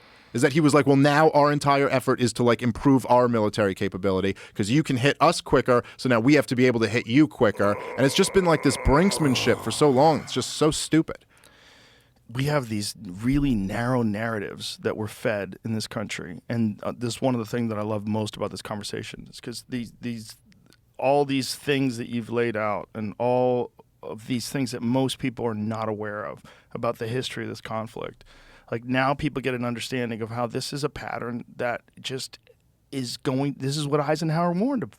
This is a pattern that exists and is going to exist in this current form if we keep supporting it. Yeah. No, that's it. And just that it's not and it's not that there's, and then I get people who try to almost, kind of counter with the simple opposite narrative. It's like, well, you're supporting this or we have to support the freedom of these people and stuff. But I really think what has to break in America is this empire mentality. This mentality that even if something bad is happening around the world, well, then we must go and stop it. And you're like, I heard people talking about this with the protests going on in Iran right now. We have to support these people who want freedom. And you're like, dude, this country was just locked down for a year and a half. We were in lockdowns. Maybe we're not in the position to start exporting freedom around the world. Why don't we start at home? Let's try to make this a free country. Let's work toward that. And, paradoxically, every time we go to expand freedom around the world, we get less and less freedom here. And then we don't end up giving any freedom there. It's like, we got to go bring freedom. Have we ever brought freedom anywhere where it's super successful? I mean, you could argue that in post-World War II, Japan and Germany. But, by the way, that also came with the price tag of slaughtering their civilian population. It's not as if that just went easy. But, then if you look at the war on terrorism, I mean, we went to spread freedom to the Middle East, but that comes with the price tag of the Patriot Act and the Department of Homeland Security and, all of this stuff. And then, by the way, we didn't bring any freedom there either. So, and I think that what we were saying earlier about the way the internet has kind of changed the way people view governments and people view information and people have access. We're more informed, maybe more confused in a lot of ways than ever before. But I think mind reading is the next one. Maybe. I think when that happens, we're fucked. We're fucked for a while because there's going to be mad chaos where people try to make sense of people's real thoughts and real intentions and the real mechanisms behind everything that runs the world. All of our money, our government, the mindsets of people that are just trying to acquire money and how insane that is. How insane just the pursuit of only numbers. That's it. The constant pursuit of numbers and objects. Well, there's also like there's this thing where there's like the pursuit of money is almost like I break it up into like two categories where there's a lot of people pursuing money, but a lot of people are pursuing money like private citizens, like in the marketplace, are like, even if they're really trying to pursue money, basically the only way they can get it is like by offering a product to people Right. and see if they want it. Right. It's like, if you want this, if you're willing to buy this, then I can make money off of that. But you only buy it if you think like, well, I would like to have that. I Right. value that. And then there are these people who are connected to the government who are basically in rigged games where they've stacked the deck against regular people, where you essentially have to give them money. You don't have a choice. And so like and those people are just like, that's a win-lose relationship, not like a win-win relationship. Yeah. You know what I mean? And I really think the only hope, like I've said this to you before, but I think the only hope for America is some form of liberty. Some form of libertarianism. Like, we've just gone way too much in the other direction of like the government having way too much power and running everybody's lives. And the only way to save this thing, to cool off the culture war, to stop drowning the next generation in debt and destroying our currency and all of this stuff, is to just there's got to be some form of decentralization, limiting of the power of government, rolling back some of these institutions. And the only way to do that is to get enough people to demand it, and then enough powerful people to support that. Get enough powerful people on board with this, and enough popular support to just be like, okay, there's real will. The of problem the is people for once this. the game is rigged, it's hard to get people to go back to normal. It is. They've had a rigged game for a long time. To open it up to an ethical, logical, reasonable playing field at this point in the game, where it's really locked down. And Well, you mean the so numbers they from can the extract? So you're saying for those special interests who have this game Yes. rigged, right? So I think what it's almost got to be is some combination of where there's enough of the people who are so angry and are just demanding their freedom, and that this rigged game be rolled back, and then it's almost kind of they're like, look, you got away with this for a long time, but you're going to meet something, you're going to meet a very bad fate if you continue on this path. Threats. Well, I don't want there to be violence. You'd much rather be like, hey, look, take this deal. Cut your losses now. You did this. You got away with it for a long time. Go away. Stop doing it. Because look how angry you're going to make these people if you continue ripping them off. But you always want a peaceful solution to all of this stuff. But there's got to be, look, I'll say the thing that to me is the silver lining, the note of optimism, is that there really is something important about people waking up. There's a reason why they work so hard to propagandize people. There's a reason why they flipped out on you so much for having just Dr. Malone and people like that on your show. 'Cause they're really concerned about that. They're really concerned that you might talk to people and that they might hear from this expert and they might believe him. It's why are they so concerned about that? Because if they knew that, they may not support these policies. And if they don't support these policies, they may not be able to get away with them. That's ultimately why the COVID passports failed. It's just because enough people were outraged about it. They didn't even give this a lot of coverage. There were huge protests in New York City over this stuff. And then it was just people weren't doing it. They weren't following the rules and stuff. And eventually they just walked it back. And there's real power in waking people up.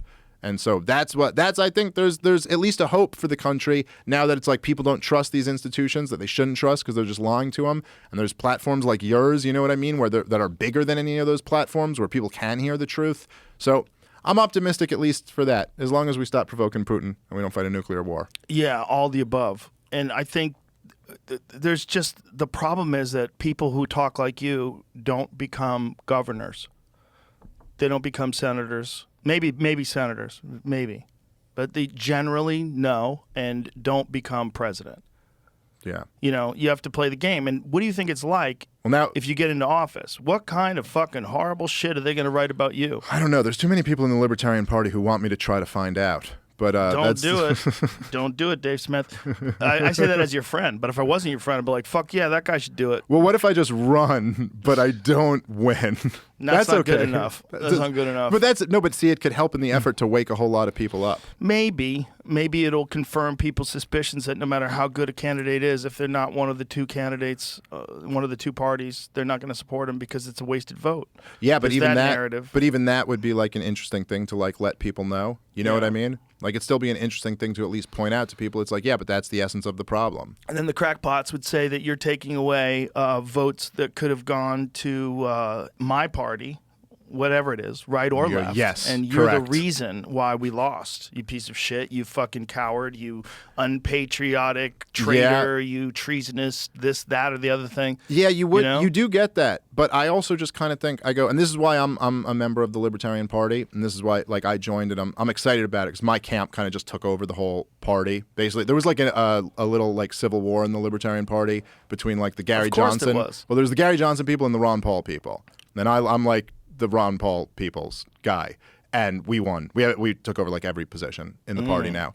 But my thing about like why a third party is just that at a certain point you're like, look, there's an argument to this. Like, oh, okay, if there's a lesser of two evil, well then the third party might help the more evil of two evil get in or something like that. But at a certain point you're just like, this is the United States of America still, kind of. Or at least it's supposed to be. And both of these two major political parties have just committed treason against the American people. Like absolute treason. Just raped this country and destroyed everything it was supposed to be about. And we're better than that. And we should at a certain point just go, no, you know what? We won't support either of you guys anymore. Because like, fuck you guys. You don't deserve our support. There's somebody else should get it. And then, hey, there's this party over here that just stands for what? Liberty. Like, how about the Declaration of Independence and the Bill of Rights? That's a good place to start.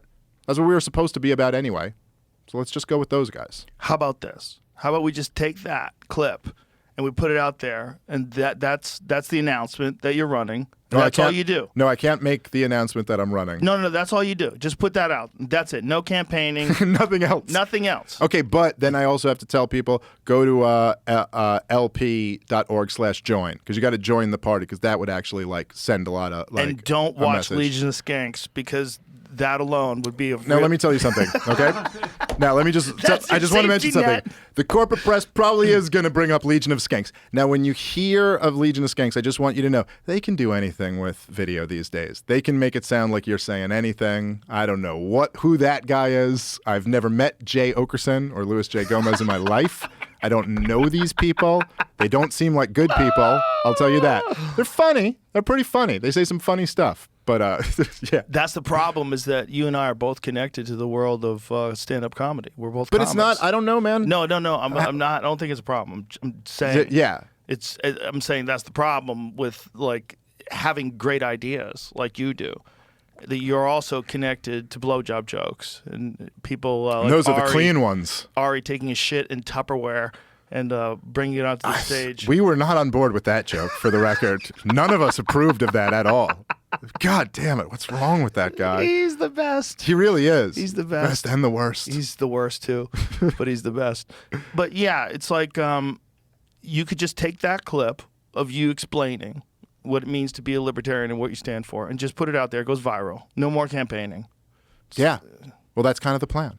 Okay. That's what it is. So you run That's all. for 2024, or do you wait for nuclear war and you could be our Mad Max? And then it was like the rebuilding process. Well, I You could be gotta. a part of the rebuilding. I really got to process. get on building a bunker or something if You I'm got going to to get make out it here, past son. You get out of here. Plenty of deer, lots of land. That's true. This is where you want to be when shit goes down.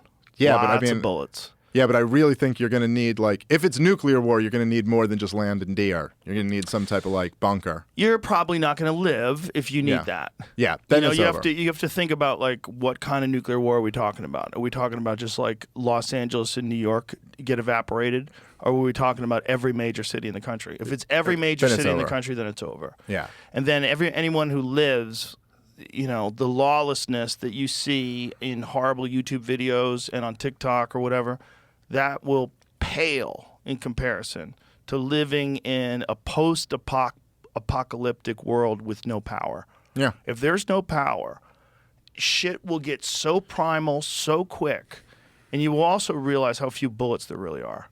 Not enough. There's not enough bullets. You need to understand, like, if you're like hunting every day and trying to find food, and you're protecting yourself from gangs of outlaws that are trying to steal your livestock and your family members, like, this is the kind of world we're talking about. Well, we're talking about like Walking Dead. like real Walking Dead shit, where people behave like monsters. It's interesting, like how fragile civilization is, and how easy it is for us to just be so removed from that. You Yeah. know what I mean? Like, and that's all. Like, and by the way, I don't think we're gonna go to nuclear war. I don't mean to be like alarmist on that, but I'm just saying like it's so dangerous to play this game. And if we had like sensible adults in charge of anything, everyone would be together. Unlike the obvious number one priority here is like everybody get in the room and make sure we don't go to this. You know what I mean? So freaking China the other day at the UN. This is how pathetic it is that we let China, who's this like one-party fascist dictatorship, like kind of right-wing communists. Like now they're like communists but who believe in business or something like that. We let them at the UN. Biden's up there and he's like, Putin must surrender, and this is everybody should be on the side of Ukraine against Putin, and blah, blah, blah. And then China, they get up there and they go, we call on all parties to de-escalate. And you're like, did you just let them be the adults in the room? Wow. Did we literally just let this one party authoritarian dictatorship come up there and sound like the reasonable ones? We ceded that ground to them? That we can't even just say, like, no, actually, everybody should be trying to take the temperature down here. Another thing that Roger Waters said that stumped that CNN guy, he said China doesn't invade anybody. Like China hasn't invaded anybody in 100 years. Well, this is what Right? China. When yes, was the last yes, it was time something like China that. invaded another no, country? China does it. They've never been an expansionist, but at least for 100 years they haven't been. And the funny thing is like how China is gaining. Look, there's no question, right? Over the last 20 years, let's say, American influence in the world has gone down and China's has gone up. But the way China's been doing it is by doing business with the world, where we're fighting wars with the world. So what's the lesson there?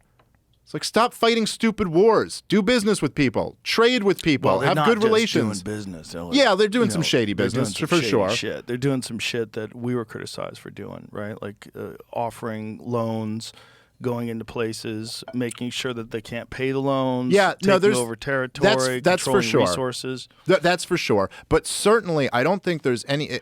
It's smarter than going in and just spending $1 trillion to kill a few 100,000 people It's for like, no why reason. is one morally and ethically superior, and why is that one war? I mean, think about the two different business models that you're talking about. That ours is morally and ethically superior because we have free speech.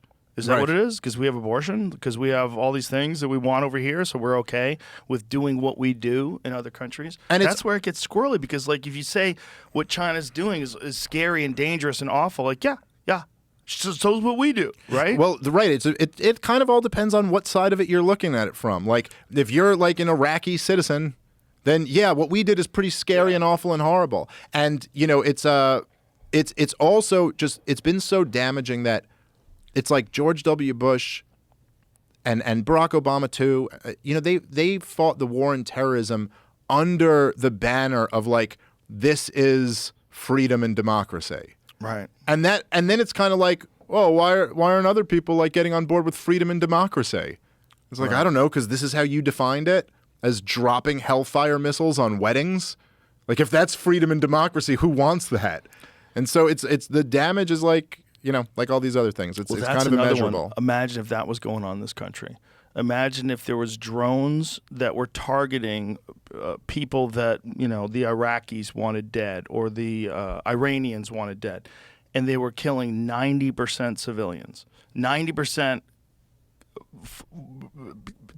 regular people that were just going about their day, but unfortunately were grouped up with a person who had metadata on them. Yeah. And that's, by the way, that even that 90% number is like, that was just who wasn't the person on the target list. Yeah. But even of the people on the target list, they get that wrong sometimes and just had the wrong person on the target list. Yeah, all the time. So the actual number is even of like people who weren't actual terrorists is even higher than that. And like, yeah, imagine like there was just, like a campaign in, Chicago to do that. Right. We're just blowing up buildings, because we suspect someone that's a suspected bad guy is in that building, so we blew it up. Turns out it was just kids. It was just a daycare. They have and then metadata. the people who did that, and then they don't even like lose their jobs. No. Or the people who supported that don't even lose their job. They just go like, yeah, I now agree it was a mistake. Anyway, here's why we got to do this. It was a mistake? Most of them at least acknowledge that Iraq was a mistake. Right, but they're not saying that the drone attacks are a that's mistake. True. That's fair. They make mistakes, but the drone program Yeah. And it's still going on. I mean, Biden's dropped a bunch of drone bombs. I mean, Trump did a ton of them too. They're kind of known. Are they doing it, or is it happening with their authorization? Is it happening whether or not they know about it? Like, how much involvement does Biden have in day-to-day drone operations? I mean, it's how much involvement does Biden have in anything that's happening in the material world? But you're saying Biden did it, right? Yes, I said under the Biden administration. So technically under his authority, and at least by what the rule of law says, he could stop it. Right, but in your opinion, how much influence does he have on that? My guess is he is, there's just other people in charge. Do you think they even assess him? I think quite possibly it's possible they do, because Biden was, Biden is somebody who would probably approve of these things, even if they did run it by him. But I know with Donald Trump, like, they bragged in certain areas where they lied to him about the number of troops that were in different regions. Like, there are all types of. They lied to him? Yeah, they lied to him about the number of troops that were in Syria, and they bragged about it. There's articles on this. Who's they they? misled him. It was somebody at the Defense Department. I don't know, Jamie, What? you could pull that up, but it was that, or someone at the Pentagon. But they were basically like, they misled him about the number of troops that were actually there, because he was Purposely. saying he wanted to pull all of them out. Oh, and they were like, so it's just, and the fact that there's even articles written about this, and you're like, wait a minute, but that's the commander in chief. However you feel about him, that was supposed to be the commander in chief. Outgoing Syria envoy admits hiding U.S. troop numbers, praises Trump's Mideast record. We were always playing shell games, says AMB, is that? Ambassador Jim Jeffrey, who also gives advice to President-elect Biden. So he still gives advice to Biden while he admits to playing shell games with information. We were always playing shell games to not make clear to our leadership how many troops we had there, Jeffrey said in an interview. The actual number of troops in northeast Syria is a lot more than the roughly 200 troops Trump initially agreed to leave there in 2019. Trump's abruptly announced withdrawal of U.S. troops from Syria remains perhaps the single most controversial foreign policy move during his first years in office. And for Jeffrey, the most controversial thing in my 50 years in government. The order, first handed down in December of 2018, led to the resignation of former Defense Secretary Jim Mattis. It catapulted Jeffrey, then Trump's special envoy for Syria, into the role of special envoy in the counter-ISIS fight when it sparked the protest resignation of his predecessor, Brett McGurk. Okay. So it's basically what they're saying is that this one guy stepped down because he was upset at Trump, and then the next guy just lied. So Mad Dog Mattis, who was Trump's first defense secretary, which is so bizarre, it's such a Donald Trump thing too, is that Donald Trump was running on ending the war in Syria.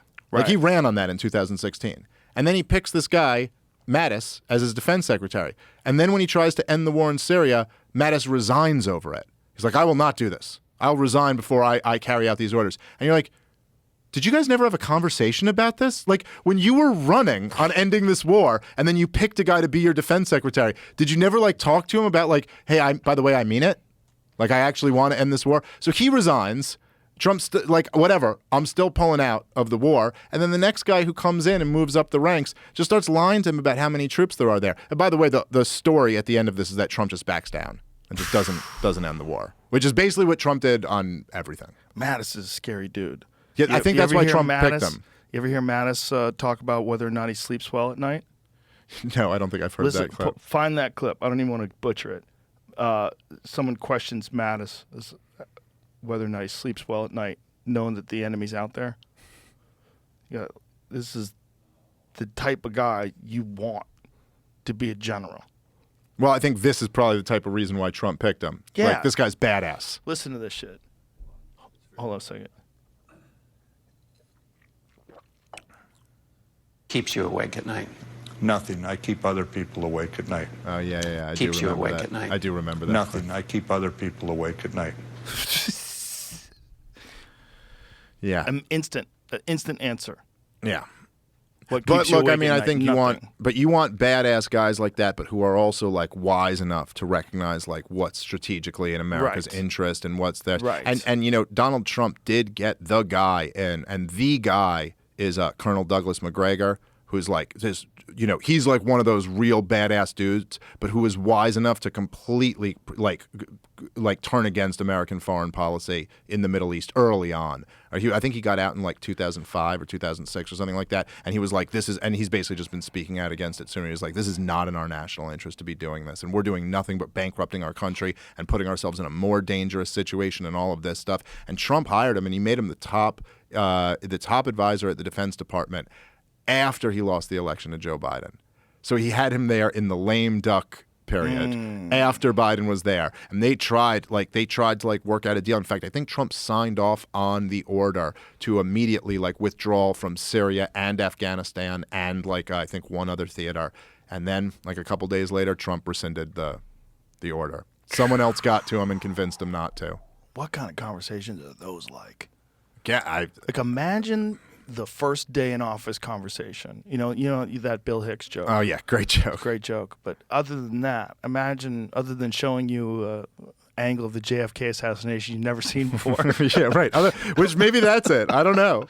But what the fuck do you think they tell you? Because you don't know jack shit while you're running, right? I mean, they don't assess you of nothing. I guarantee. No, because you could lose, and then you'd have all this information. Well, supposedly you're getting some of these intelligence briefs, after you're president-elect.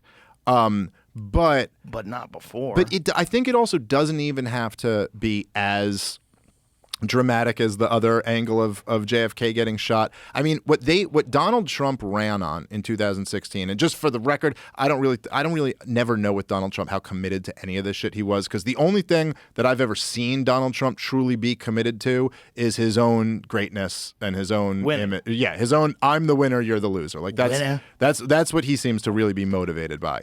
But he said in the 2016 campaign, he goes, wouldn't it make sense if we were just friendly with Russia and we worked together, since they were fighting ISIS in Syria? He goes, we also want to fight ISIS. Let's work together, fight ISIS, and then leave the Middle East and not worry about regime change wars in the Middle East, and we could be friendly with Russia. We could make a deal with them and get along with them. There's no reason why we shouldn't. And that's what he kind of ran on. And then, just all day long, everyone in the media, in the entire corporate press, all they were saying is Trump-Russia collusion. Trump's in a conspiracy with Russia. So now it's go try to make a deal with Russia. How can you? How could you make a deal with Russia when all day long everyone's saying you're involved in a conspiracy with Russia, and then you come out and go, I just made a deal with the Russians? They'd be like, proof. There's a conspiracy with Russia. So they deliberately boxed him in to be so now he had to prove how much he wasn't in bed with Russia. You know what I mean? And he did this in a bunch of things, he tore up the INF treaty, the intermediate missile treaty. Here's how much I'm not in bed with Russia. I'll tear up a nuclear treaty. And you're like, wait, what? That's an insane thing to do. Or he pulled out of the treaty, however you want to call it. You're like, by the way, it'd be really good to be in that treaty right now. And then he ended up, same thing with Ukraine. He bailed, he caved, and he sent in the weapons. It's so they have all these techniques. And a lot of that shit happened to Obama, too. That whole thing when General McChrystal went on the news and said, spoke directly to the press and was like, we need all of these troops here in Afghanistan, and I haven't even had a conversation with the president. And then it was all the Republicans get on him but he's not even talking to the generals on the ground, and they need all these troops. And then Obama's like, fuck, I guess I got to send all these troops in. So they have ways of just putting political pressure on guys where, you know what I mean? They don't even really necessarily have to threaten them. But then also, by the way, I don't know, they also might be threatening them. Could you imagine that day? That first day in office? You're like, what did I do? Why did I do this? You probably think immediately I probably shouldn't do this. So many times when guys are fighting, they'll the day of the fight, they're like, why am I doing this? Why am I fucking doing this? I don't know. I don't even want to do this anymore. They say that the day of the fight, and then they go in there and they win. They feel great. Yeah. Or they lose and I was right.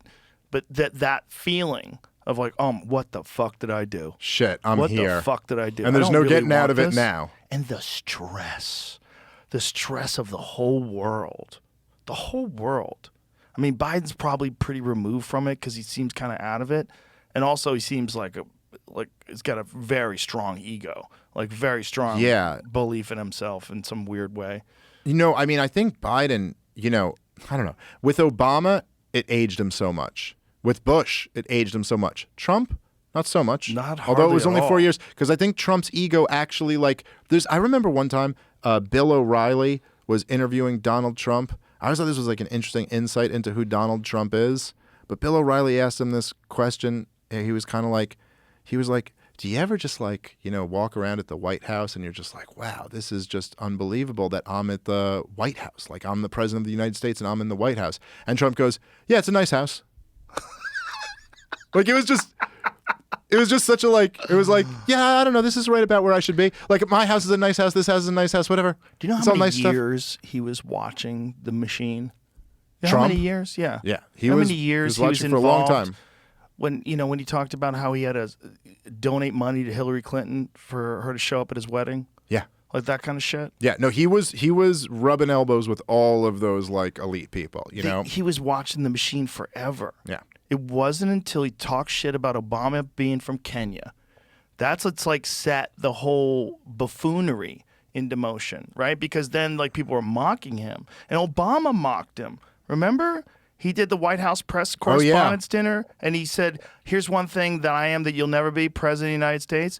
You see Trump in the audience going, Oh, he made fun you're of taunting a psycho. Yeah. You're taunting a psycho. Yeah, he taunted him, and Trump was the one thing that Trump is truly a genius at is he's a genius level self-marketer.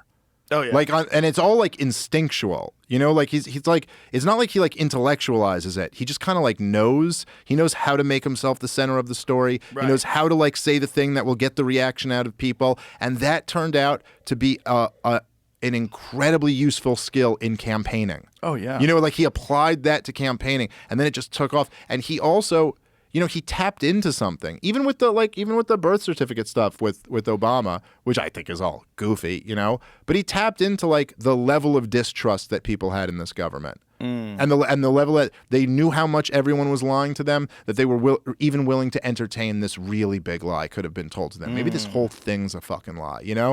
And it's kind of I think this has been building up throughout the 21st century in America, and this is why there's things and on both sides. The Russia conspiracy stuff, the QAnon stuff, even back to 9/11 truth or loose change and stuff like that. People are when there's so many lies being told by powerful people are very open to the idea that they're lying about a whole bunch more stuff. Yeah, absolutely. Absolutely. And that's one of the things that's most dangerous about finding out that intelligence agencies are involved in censorship. Because it makes people even more suspect to propaganda, more suspect that they're less likely to trust the government now than ever before. Yeah. And the rise of a far-right candidate is more likely now, I think, than probably ever been before. Yeah, I think that's some no-nonsense person that people can get behind. Yeah, well, sometimes, sometimes I'll see the most insane of the woke shit, whatever it is. You'll be it's some drag queen giving a lap dance to a 6-year-old or something. Right. And you're just this is it's my first thought is this is the most outrageous, appalling thing I've ever seen. And then my second thought, almost not even second, it's that's one, and then 1A is oh my God, we're going to live under a right-wing dictatorship. Because, man, I am the most just freedom, liberty-loving person, and it's you're trying to turn me into a right-wing dictator. You see this stuff and you're oh my God, the reaction against this is gonna. And this was a thing that Jordan Peterson initially warned about. If you remember when he first was those videos where he was arguing with those social justice warriors out there, and he goes, "You are poking something, and you have no idea what you're poking. You have no idea what the response to this is going to be." And that's still a big concern. Yeah, and people, when they have an idea in their head, like this progressive ideology that they think is so important that it needs to take over the world, and they're trying to indoctrinate and it must be people into imposed it. on other people's Yes. children. And these people have control of a lot of the big tech corporations, which is wild. The ethics of that particular And a lot of the ideology. public schools. Yes. And that's a thing. I remember. You remember when the Justice Department called those angry parents terrorists? It's crazy. Well, but there's almost Crazy. two things to it, right? There's one. At first, you're well, that's crazy, right? That's insane to call them terrorists. But then the second part of it, you're almost kind of I kind of get it, because there is something. I do remember seeing some of those videos and the anger in these parents, you know. But it's like, that's the thing, you know. Like I'm lucky enough. I got little kids, and I'm gonna keep them away from all this stuff. Like I'm able to do that. But a lot of people aren't in that situation. And like their kids are in these public schools and they have no other option. You know what I mean? Like they pay their property taxes. I don't have any more money left over to send my kids to private school. Like this is where they have to go to school. And like you mess with people's kids, that's something people will do really fucked up shit over. You know what I mean? Like that's a different line for somebody. Like people can put up with a lot, but like you're going to brainwash my kid with some ideology that I don't believe in, that I might even hate. And you're going to like try to brainwash my little kid with that. It's a dangerous thing to provoke someone with. And to deny that that's a possibility is to you don't understand humans. Children are very malleable. They always have been. That's how you can get children to be religious martyrs. Like, how do you think they talk those kids into strapping themselves up with dynamite and walking into some building and blowing themselves up? They do it through coercion. They teach them. They can get a person to. You can get a child to ascribe to all sorts of ideologies, hateful ideologies, loving ideologies. People are malleable. We imitate our environment, and particularly children. I mean, children are I mean, they do nothing but imitate you. You particularly see this if you're ever around little kids. But my point is, it's like this is for good or for bad. Yes, that's not like even though you think you're doing a good thing, you're still not doing what you're supposed to do. What you're supposed to do as an educator is teach kids. Teach kids, give them information. You're not supposed to be grooming them towards a particular ideology or lifestyle. I don't mean grooming in a sexual sense. No, I mean like schooling them to behave a certain way or to think a certain way or to go against their parents' beliefs or to go against... Yeah, and if anything, like that's not your job. Yeah, it's like, I'm sorry, it's not some government employee's job to instill the values into like 7-year-olds. Like that's on their parents. And if their parents are Christians or their parents are atheists or if their parents are left-wing or right-wing, that's like they have a right to like try to like, you know what I mean? Especially when it comes to sexual issues. Yeah, it's so bizarre. It's like, and just doing anything sexual with little kids, like any amount of information like that. Imagine if you had little kids in your class, 8, 9, 10 years old, and you started talking about male and female intercourse. Like people go, what are you doing? Yeah. What are you doing? But there's books that kids can get out of the library in certain school districts that they've put in there that show like oral sex. Have you seen those? Yeah. You seen those books, like oral sex between two males, or a male and a female, or someone filleting a dildo, or something crazy like that? Yeah, like and it's very, very, it's so weird, man. It's the wildest shit because like that's not your job. If we're talking about purely heterosexual relationships, we would all agree that is absolutely not a teacher's job to explain to a child what kind of sexual acts males and females like to do to each other. What turns them on. Like that's like and one of the things that's really interesting, right, is that like and this is what's new about today's dynamic, right? Is that so then you'll see these people like in the corporate press or whatever, and they'll be like, "Oh, none of this is happening. This isn't happening at all." But it's like, no, this is a different world now, man. We have libs of TikTok. You know what I mean? Like everyone here, you have this Twitter account that just blew the fuck up simply by showing everybody. No, these are their teachers, and this is what they're saying. Now, I'll admit, first, like when you see those videos, you don't always get the clearest like perspective of like, wait a minute, so how many teachers are like this exactly? Right. What schools are they? Right. But regardless, this is a thing that's happening somewhere, and they have a lot of videos of them. Right. So whatever the size of the problem is, it's like, I don't know, there's a lot, and now there's no way, you can't convince people that this isn't really happening, because we can like see it ourselves. Right. It's right here on video. How did anybody ever sign off on the little kids drag show? It's so... How did anybody imagine, again, the heterosexual version of that? Imagine a bunch of strippers that are in their 30s and 40s, and they're getting young girls to strip and dance for men in the audience. Imagine if you ever saw that. That would be a horrendous thing. Like, what are you encouraging? Like, what are you doing to these children? Why are you taking away their innocence at such an early age?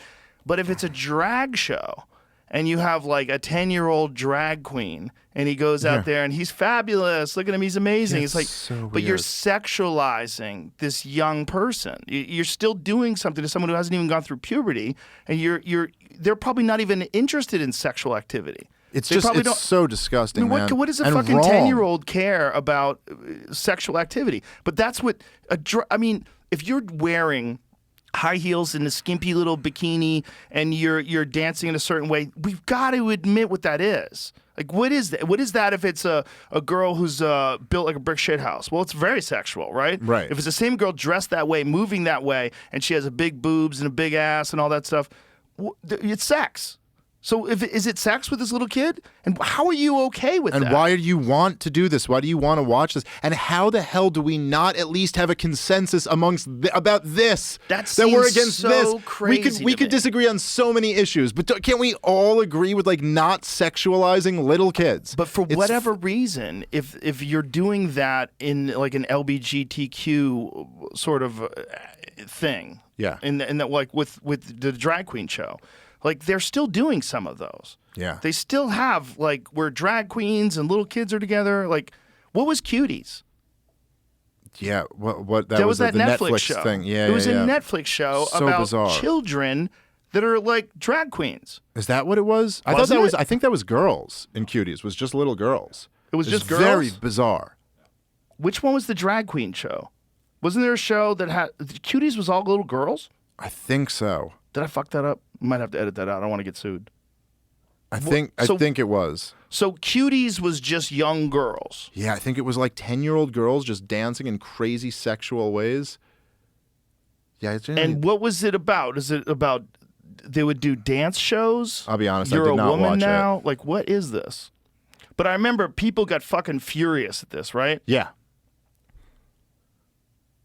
Yeah, it's just like this is- incredibly but this is little not- so I'm- prepubescent girls dancing Right. in the most sexualized ways. But there have been these public, like these things that have been shown publicly that are drag queen shows Yes. with kids. Yes. Now, what are those? Are those on film? That was something, and I was getting at that. Well, those I Some think are just CBC things show. that they have, like just like things that they have at local, like for like Pride Month, they had a bunch of them. But there's a different thing between a kid maybe watching a drag show and being involved in it. There's a different thing there. They're both kind of weird, but Both one kind is of much weird, worse. but one is way worse. Yeah. But there have been ones where yes, the kids were yes, involved, yes. right? No, I've seen those videos being shared. What is that? I don't know what the events were, but I have seen those videos. It's not just like one thing. Like there's been a lot of videos of this that have been shared, and it is yeah, it's I remember. Imagine like proposing that to someone.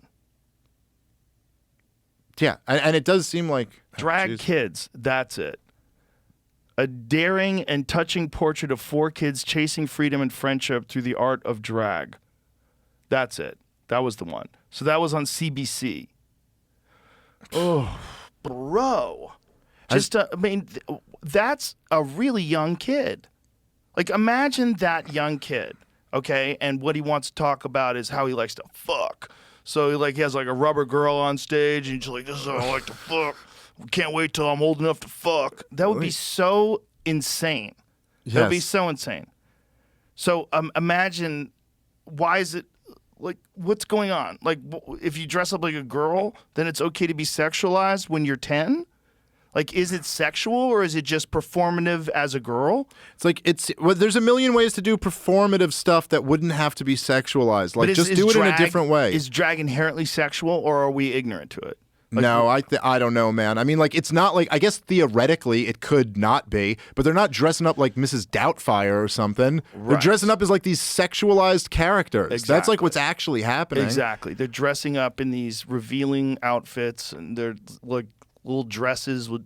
They show their legs, right? Yeah, it's like it's so goddamn weird. I don't know how this stuff took off. But then there was, I said something about this like when this stuff was coming out, and I got people like giving me pushback and stuff. Where there's like people on Twitter and stuff who were like, oh, but I bet you wouldn't have a problem. I was like, oh, there's this 6-year-old at this drag show or something like that, and they're like, oh, I bet you wouldn't have a problem, bringing your 6-year-old to Hooters.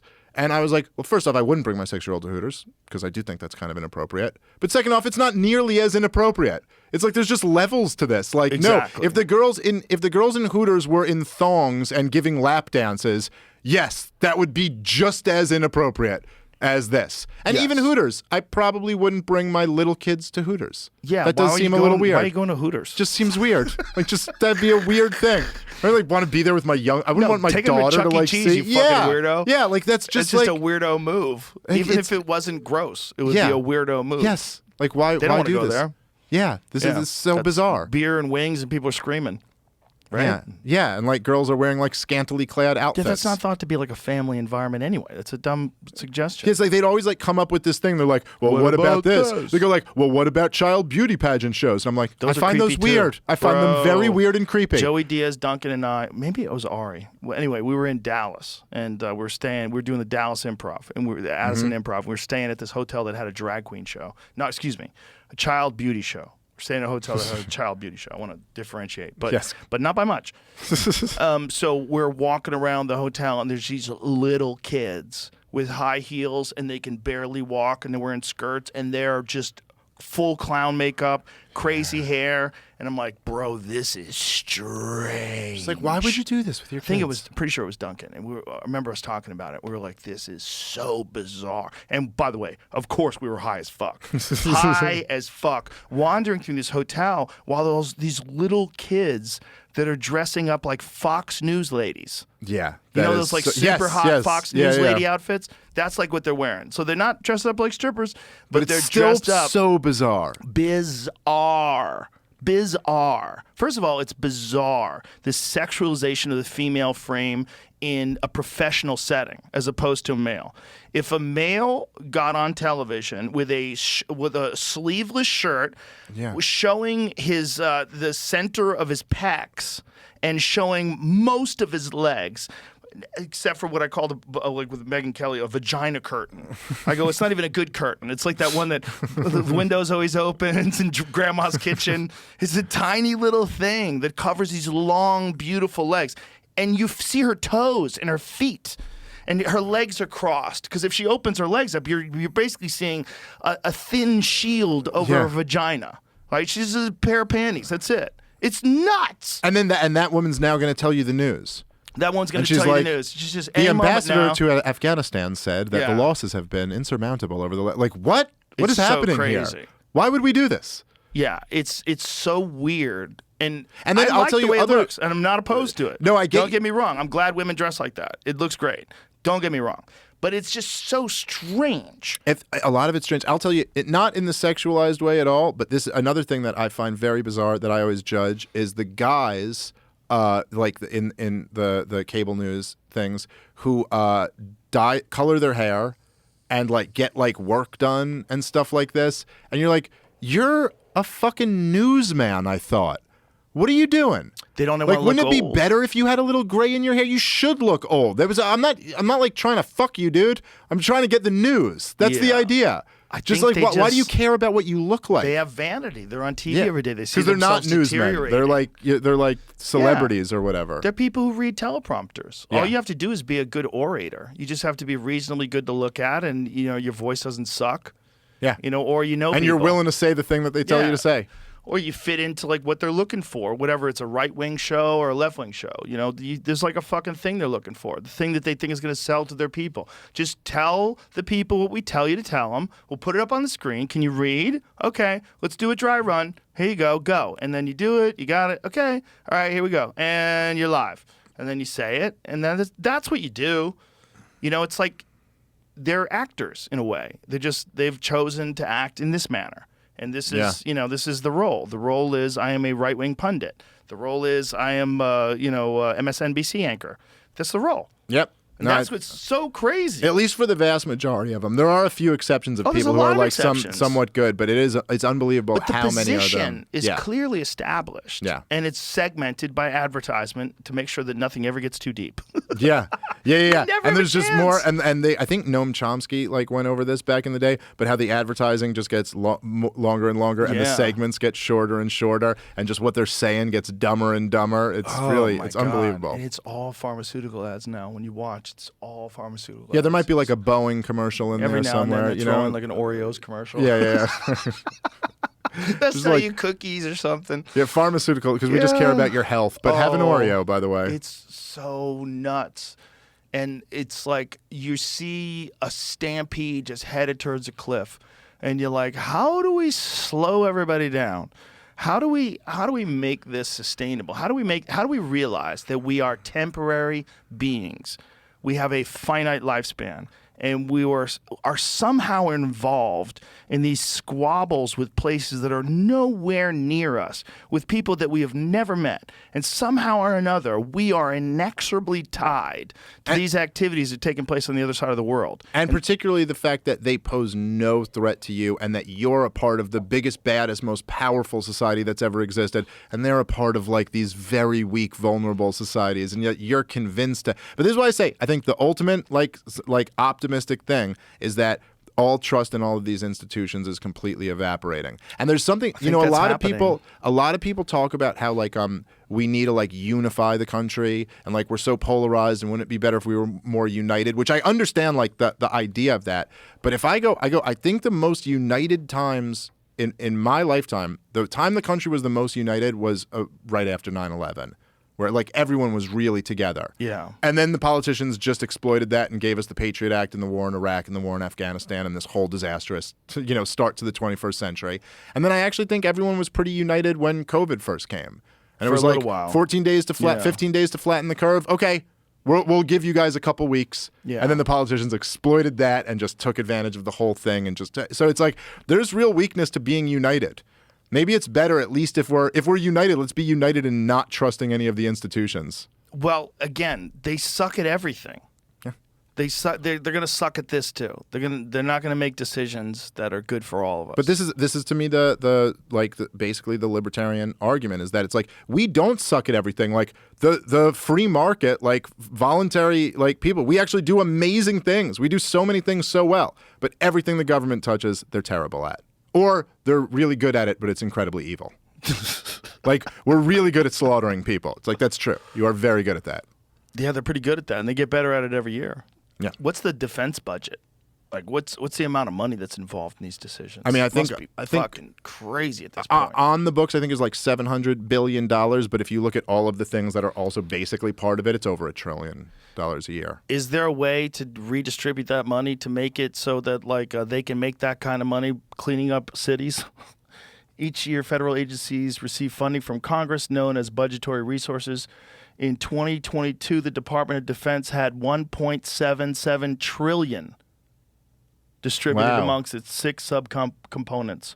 Agencies spend available budgetary resources by making financial promises called obligations. A note, $1.77 trillion. it could be in one of the 6, but the nuclear program is not part of the Department of Defense. It's part of the Energy Department. Yeah. It's So separate. that cost isn't even included. Look at that in it. number, though. $1.77 trillion. Is that right? That was the. That's in Defense 2022. Department's The budget? Jeez. Department of Defense had $1.77 trillion distributed. Yeah, see that I think that's more what I was thinking, that it would be somewhere at 700 billion something. But then if you take into account what Jamie was talking about, the energy department, like nuclear maintenance and stuff. But regardless, I mean, it's just Whatever it's the an the insane number amount is. of money. It's an insane Whether amount it's of money. $777 billion or whatever the fuck it is, that is so much money. Yeah, and you notice, and the funny thing is, like, we end the war in Afghanistan, and like the budget doesn't even go down. It's like you end a war, and they just find other things to spend the money And on. if you have that much money being distributed in 1 year, imagine just cutting that off. Well, yeah, I mean that would be something, but honestly, even just cutting it off, I think would be overall like an overwhelmingly good thing. But could you imagine the pushback? What do you yeah. think would go down? What do you think would go down if someone actually tried to cut that off? First of all, you can never cut it off totally. You have to have some support of the military. Well, right? yeah, but I mean, so what's the budget? Well, look, even if the budget was 0 next year, we still have the most powerful military in the history of the world. Right, but then you got to pay people to There's run going to it. be It's some, like there's you're going to be need a some budget. maintenance or something like that. Sure, but let's just say hypothetically. I mean, look, there are we spend more than I think like the next 13 countries combined or something like that on our defense budget. So let's just say we cut it in half, hypothetically. I think probably my guess is like, yeah, there'd be enormous pushback from all of the special interests who are losing their money. So in other words, the only way it could work is if someone, like let's say the person who won the presidency won by running on I'm going to cut the defense budget and got overwhelming support for it. Because then if there was so much support for it, it could be kind of like no matter how much you push back, it's just not going to matter. That being said, I don't really think there's going to be a centralized federal political solution. I think what's much more likely to happen in this country is that this system is going to fail and fail and fail more. And hopefully at that point, you get more and more decentralization. And just like different areas are going to like not follow federal guidelines and things like that, and just kind of like, because I just don't see it, like to your point, there's so much entrenched powerful interest in Washington D.C. It's very hard to see someone rolling it back from there without a huge movement behind them. I hate to end on a bummer, but there's no way to get out of this. Well, no, I mean, It's just a bummer. Well, like that alone, just that number alone, whether it's the 777 billion or the 1 point whatever trillion, that's so scary, dude. Yeah, that's but such an enormous amount of money. But the thing that's not a bummer is that it's like, yeah, dude, this show gets more like people listening to it than all of these shows that aren't talking about. The fuck you trying to do, man? But I'm saying and it's not just you. I mean, you're like kind of the biggest one, but there's so many of these podcasts now that lap, CNN in terms of the people listening. And there are there's all these really smart people having really interesting conversations all over the place. And it seems to me like I'm really encouraged by the fact that there's like a big appetite for that. It's like people don't just want this dumbed down shit that CNN's giving them. Yeah. People want really interesting conversations. And as long as that's the case, that gives me at least some hope for like people waking up, and at least more and more people waking up. I think more and more people are waking up, but it takes a long time to truly grasp the depth of all this chaos. And just you laying it out today, to me, not just like enlightened me in some ways, but also refreshed my understanding of how fucking crazy corrupt the whole United States scheme has always been. Yeah. It's just... But the people of the United States are fucking pretty awesome. Like, there's some amazing people that come out of this country, and there's some amazing minds and amazing art and amazing thoughts. But it's just stuck in a system that's extracting money by being cunts. Yep. And it's been that way for a long time. And to try to change it now, whew, boy. Yeah, it's daunting, but this is America. We don't have any choice, so we got to try. Yeah, if we don't, that's it. I mean, if this place goes down, like someone was talking, I think it was Maxine Waters was saying that we had to have, see if it's her. She said that we had to have a digital currency to compete with China. Yeah. A centralized digital currency is so fucking scary, people. Yeah. Because if they are controlling the numbers, like if it's not banks and it's not fiat currency, which is bad enough, fucking bad enough. But digital is much scarier. Digital controlled by the government, connected to a social credit score. Because that's the ultimate goal. Because then they've got you locked in. It doesn't matter what the fucking Constitution says, Bill of Rights.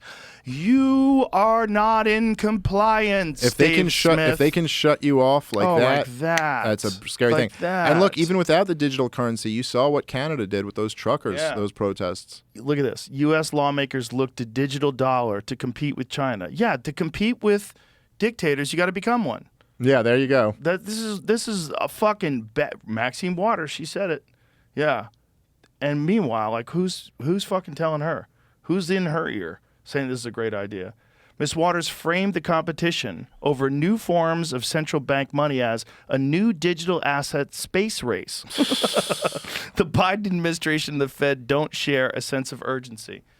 Oh my God! Well, oh my God! If you let them control the money, if you let them have all the ability that they would want, if they had something like this, which would be to tell you when you can and cannot spend money. Especially, like, look, Visa has announced that they're going to separately classify gun purchases. Yeah. So if you're a person with a lawful firearm license and you decide to purchase a handgun for home protection, now you can't do it through Visa without it being labeled in a different way. And I'm so glad you brought this up too, because this what they do right there with this whole game, where it's like Maxine Waters said this, Joe Biden isn't so sure about it. Is they put these things out there and they test what's the resistance to this. Right. It's like they dip their finger into the water to see what the temperature is. It's like, oh, can we get away? And if they can't, then they pull back and then maybe try again later. So it's really important for people. This is like such a big thing to fight against. Do not let the government, as bad as fiat currency is, and we'd be so much better as a country if we were on some type of like hard money, sound money system backed by gold or something that limited how much the government can print. But man, if they can just turn off your money, we're going into like a real dystopian nightmare. Yes, that's what I'm scared of. I'm scared of that more than anything because I'm scared of people thinking that, they'll get it connected to some sort of social justice issue. They'll get it connected to some sort of cultural war issue. And next thing you know, you're a supporter of this, that, or the other thing if you don't agree with letting the government have those kind of powers and rights. Yeah. And that's what's scary about them having the power to tell you to do anything, including medical interventions, including anything that they tell you to do. They're not telling you to do for your best interest. They're telling you to do because there's some sort of a financial benefit to doing it that way. If there wasn't, they wouldn't do it. Yeah. They wouldn't do it. Yeah. No, that's right. These people are not motivated by what's best for the common person. I think that's pretty clear. No, none of them are. And that's the grossest part about the whole race. It's like that's why everybody settles for the lesser of two evils. Like, who the fuck is going to fix that whole chaos of corruption and the momentum of it all, like as you've described? Like as we go all the way back to 1964, 65, go to Vietnam, you go to Kennedy assassination. Take it back to 1913, the creation of the Federal Reserve and the income tax and all this stuff. And the only way to do it is to really abolish as much of this government power as possible. But again, that's easier said than done. You read Smedley Butler's Wars of Racket. Oh yeah. That was absolutely. like what, 33? Well, that was the attempted coup thing was in 32, 33. And when did he write Wars of Racket? He wrote it when he was retiring, right? He wrote that when he was retiring, and he was involved in the military, I think, in like the late 1800s. But the story of the coup is from the 30s. It says Wars of Racket is a speech in a 1935 short book by Smedley D. Butler, retired United States Marine Corps Major General and two-time Medal of Honor recipient. Based on his career military experience, Butler discusses how business interests commercially benefit from warfare. We'll just read a little bit of that, and then we'll just close this out. Click on that. Just click on the speech because it's pretty fucking crazy what he actually says. Yeah, it's incredible. He talks about how, when he was serving, he thought what he was doing was one thing, that it turned out to be something else. It's not a very long book or a long speech. Is there? Well, there was a YouTube video of the audio there. There it is. You can read. Just click on that. They're an hour long. No. Just click on that image in the upper right hand corner. Scroll up and click on that. See it. War is a racket. It always has been. It is possibly the oldest, easily the most profitable, surely the most vicious. It's the only one international in scope. It is the only one in which the profits are reckoned in dollars and the losses in lives. Yeah. Yeah, that's a great quote, man. That's a great quote. And that's by a guy who's seen it all. Yeah. And he's at the end, and he's like, listen, this is a racket. Yeah. It's a great, by the way, people should go look into Smedley Butler. It's a really incredible story that's all real and hard to believe. Dave Smith, you're a fucking national treasure. Oh, dude, thank you so much, man. Very much. Dude, I always have such a great time. Thank you. All right, bye, everybody.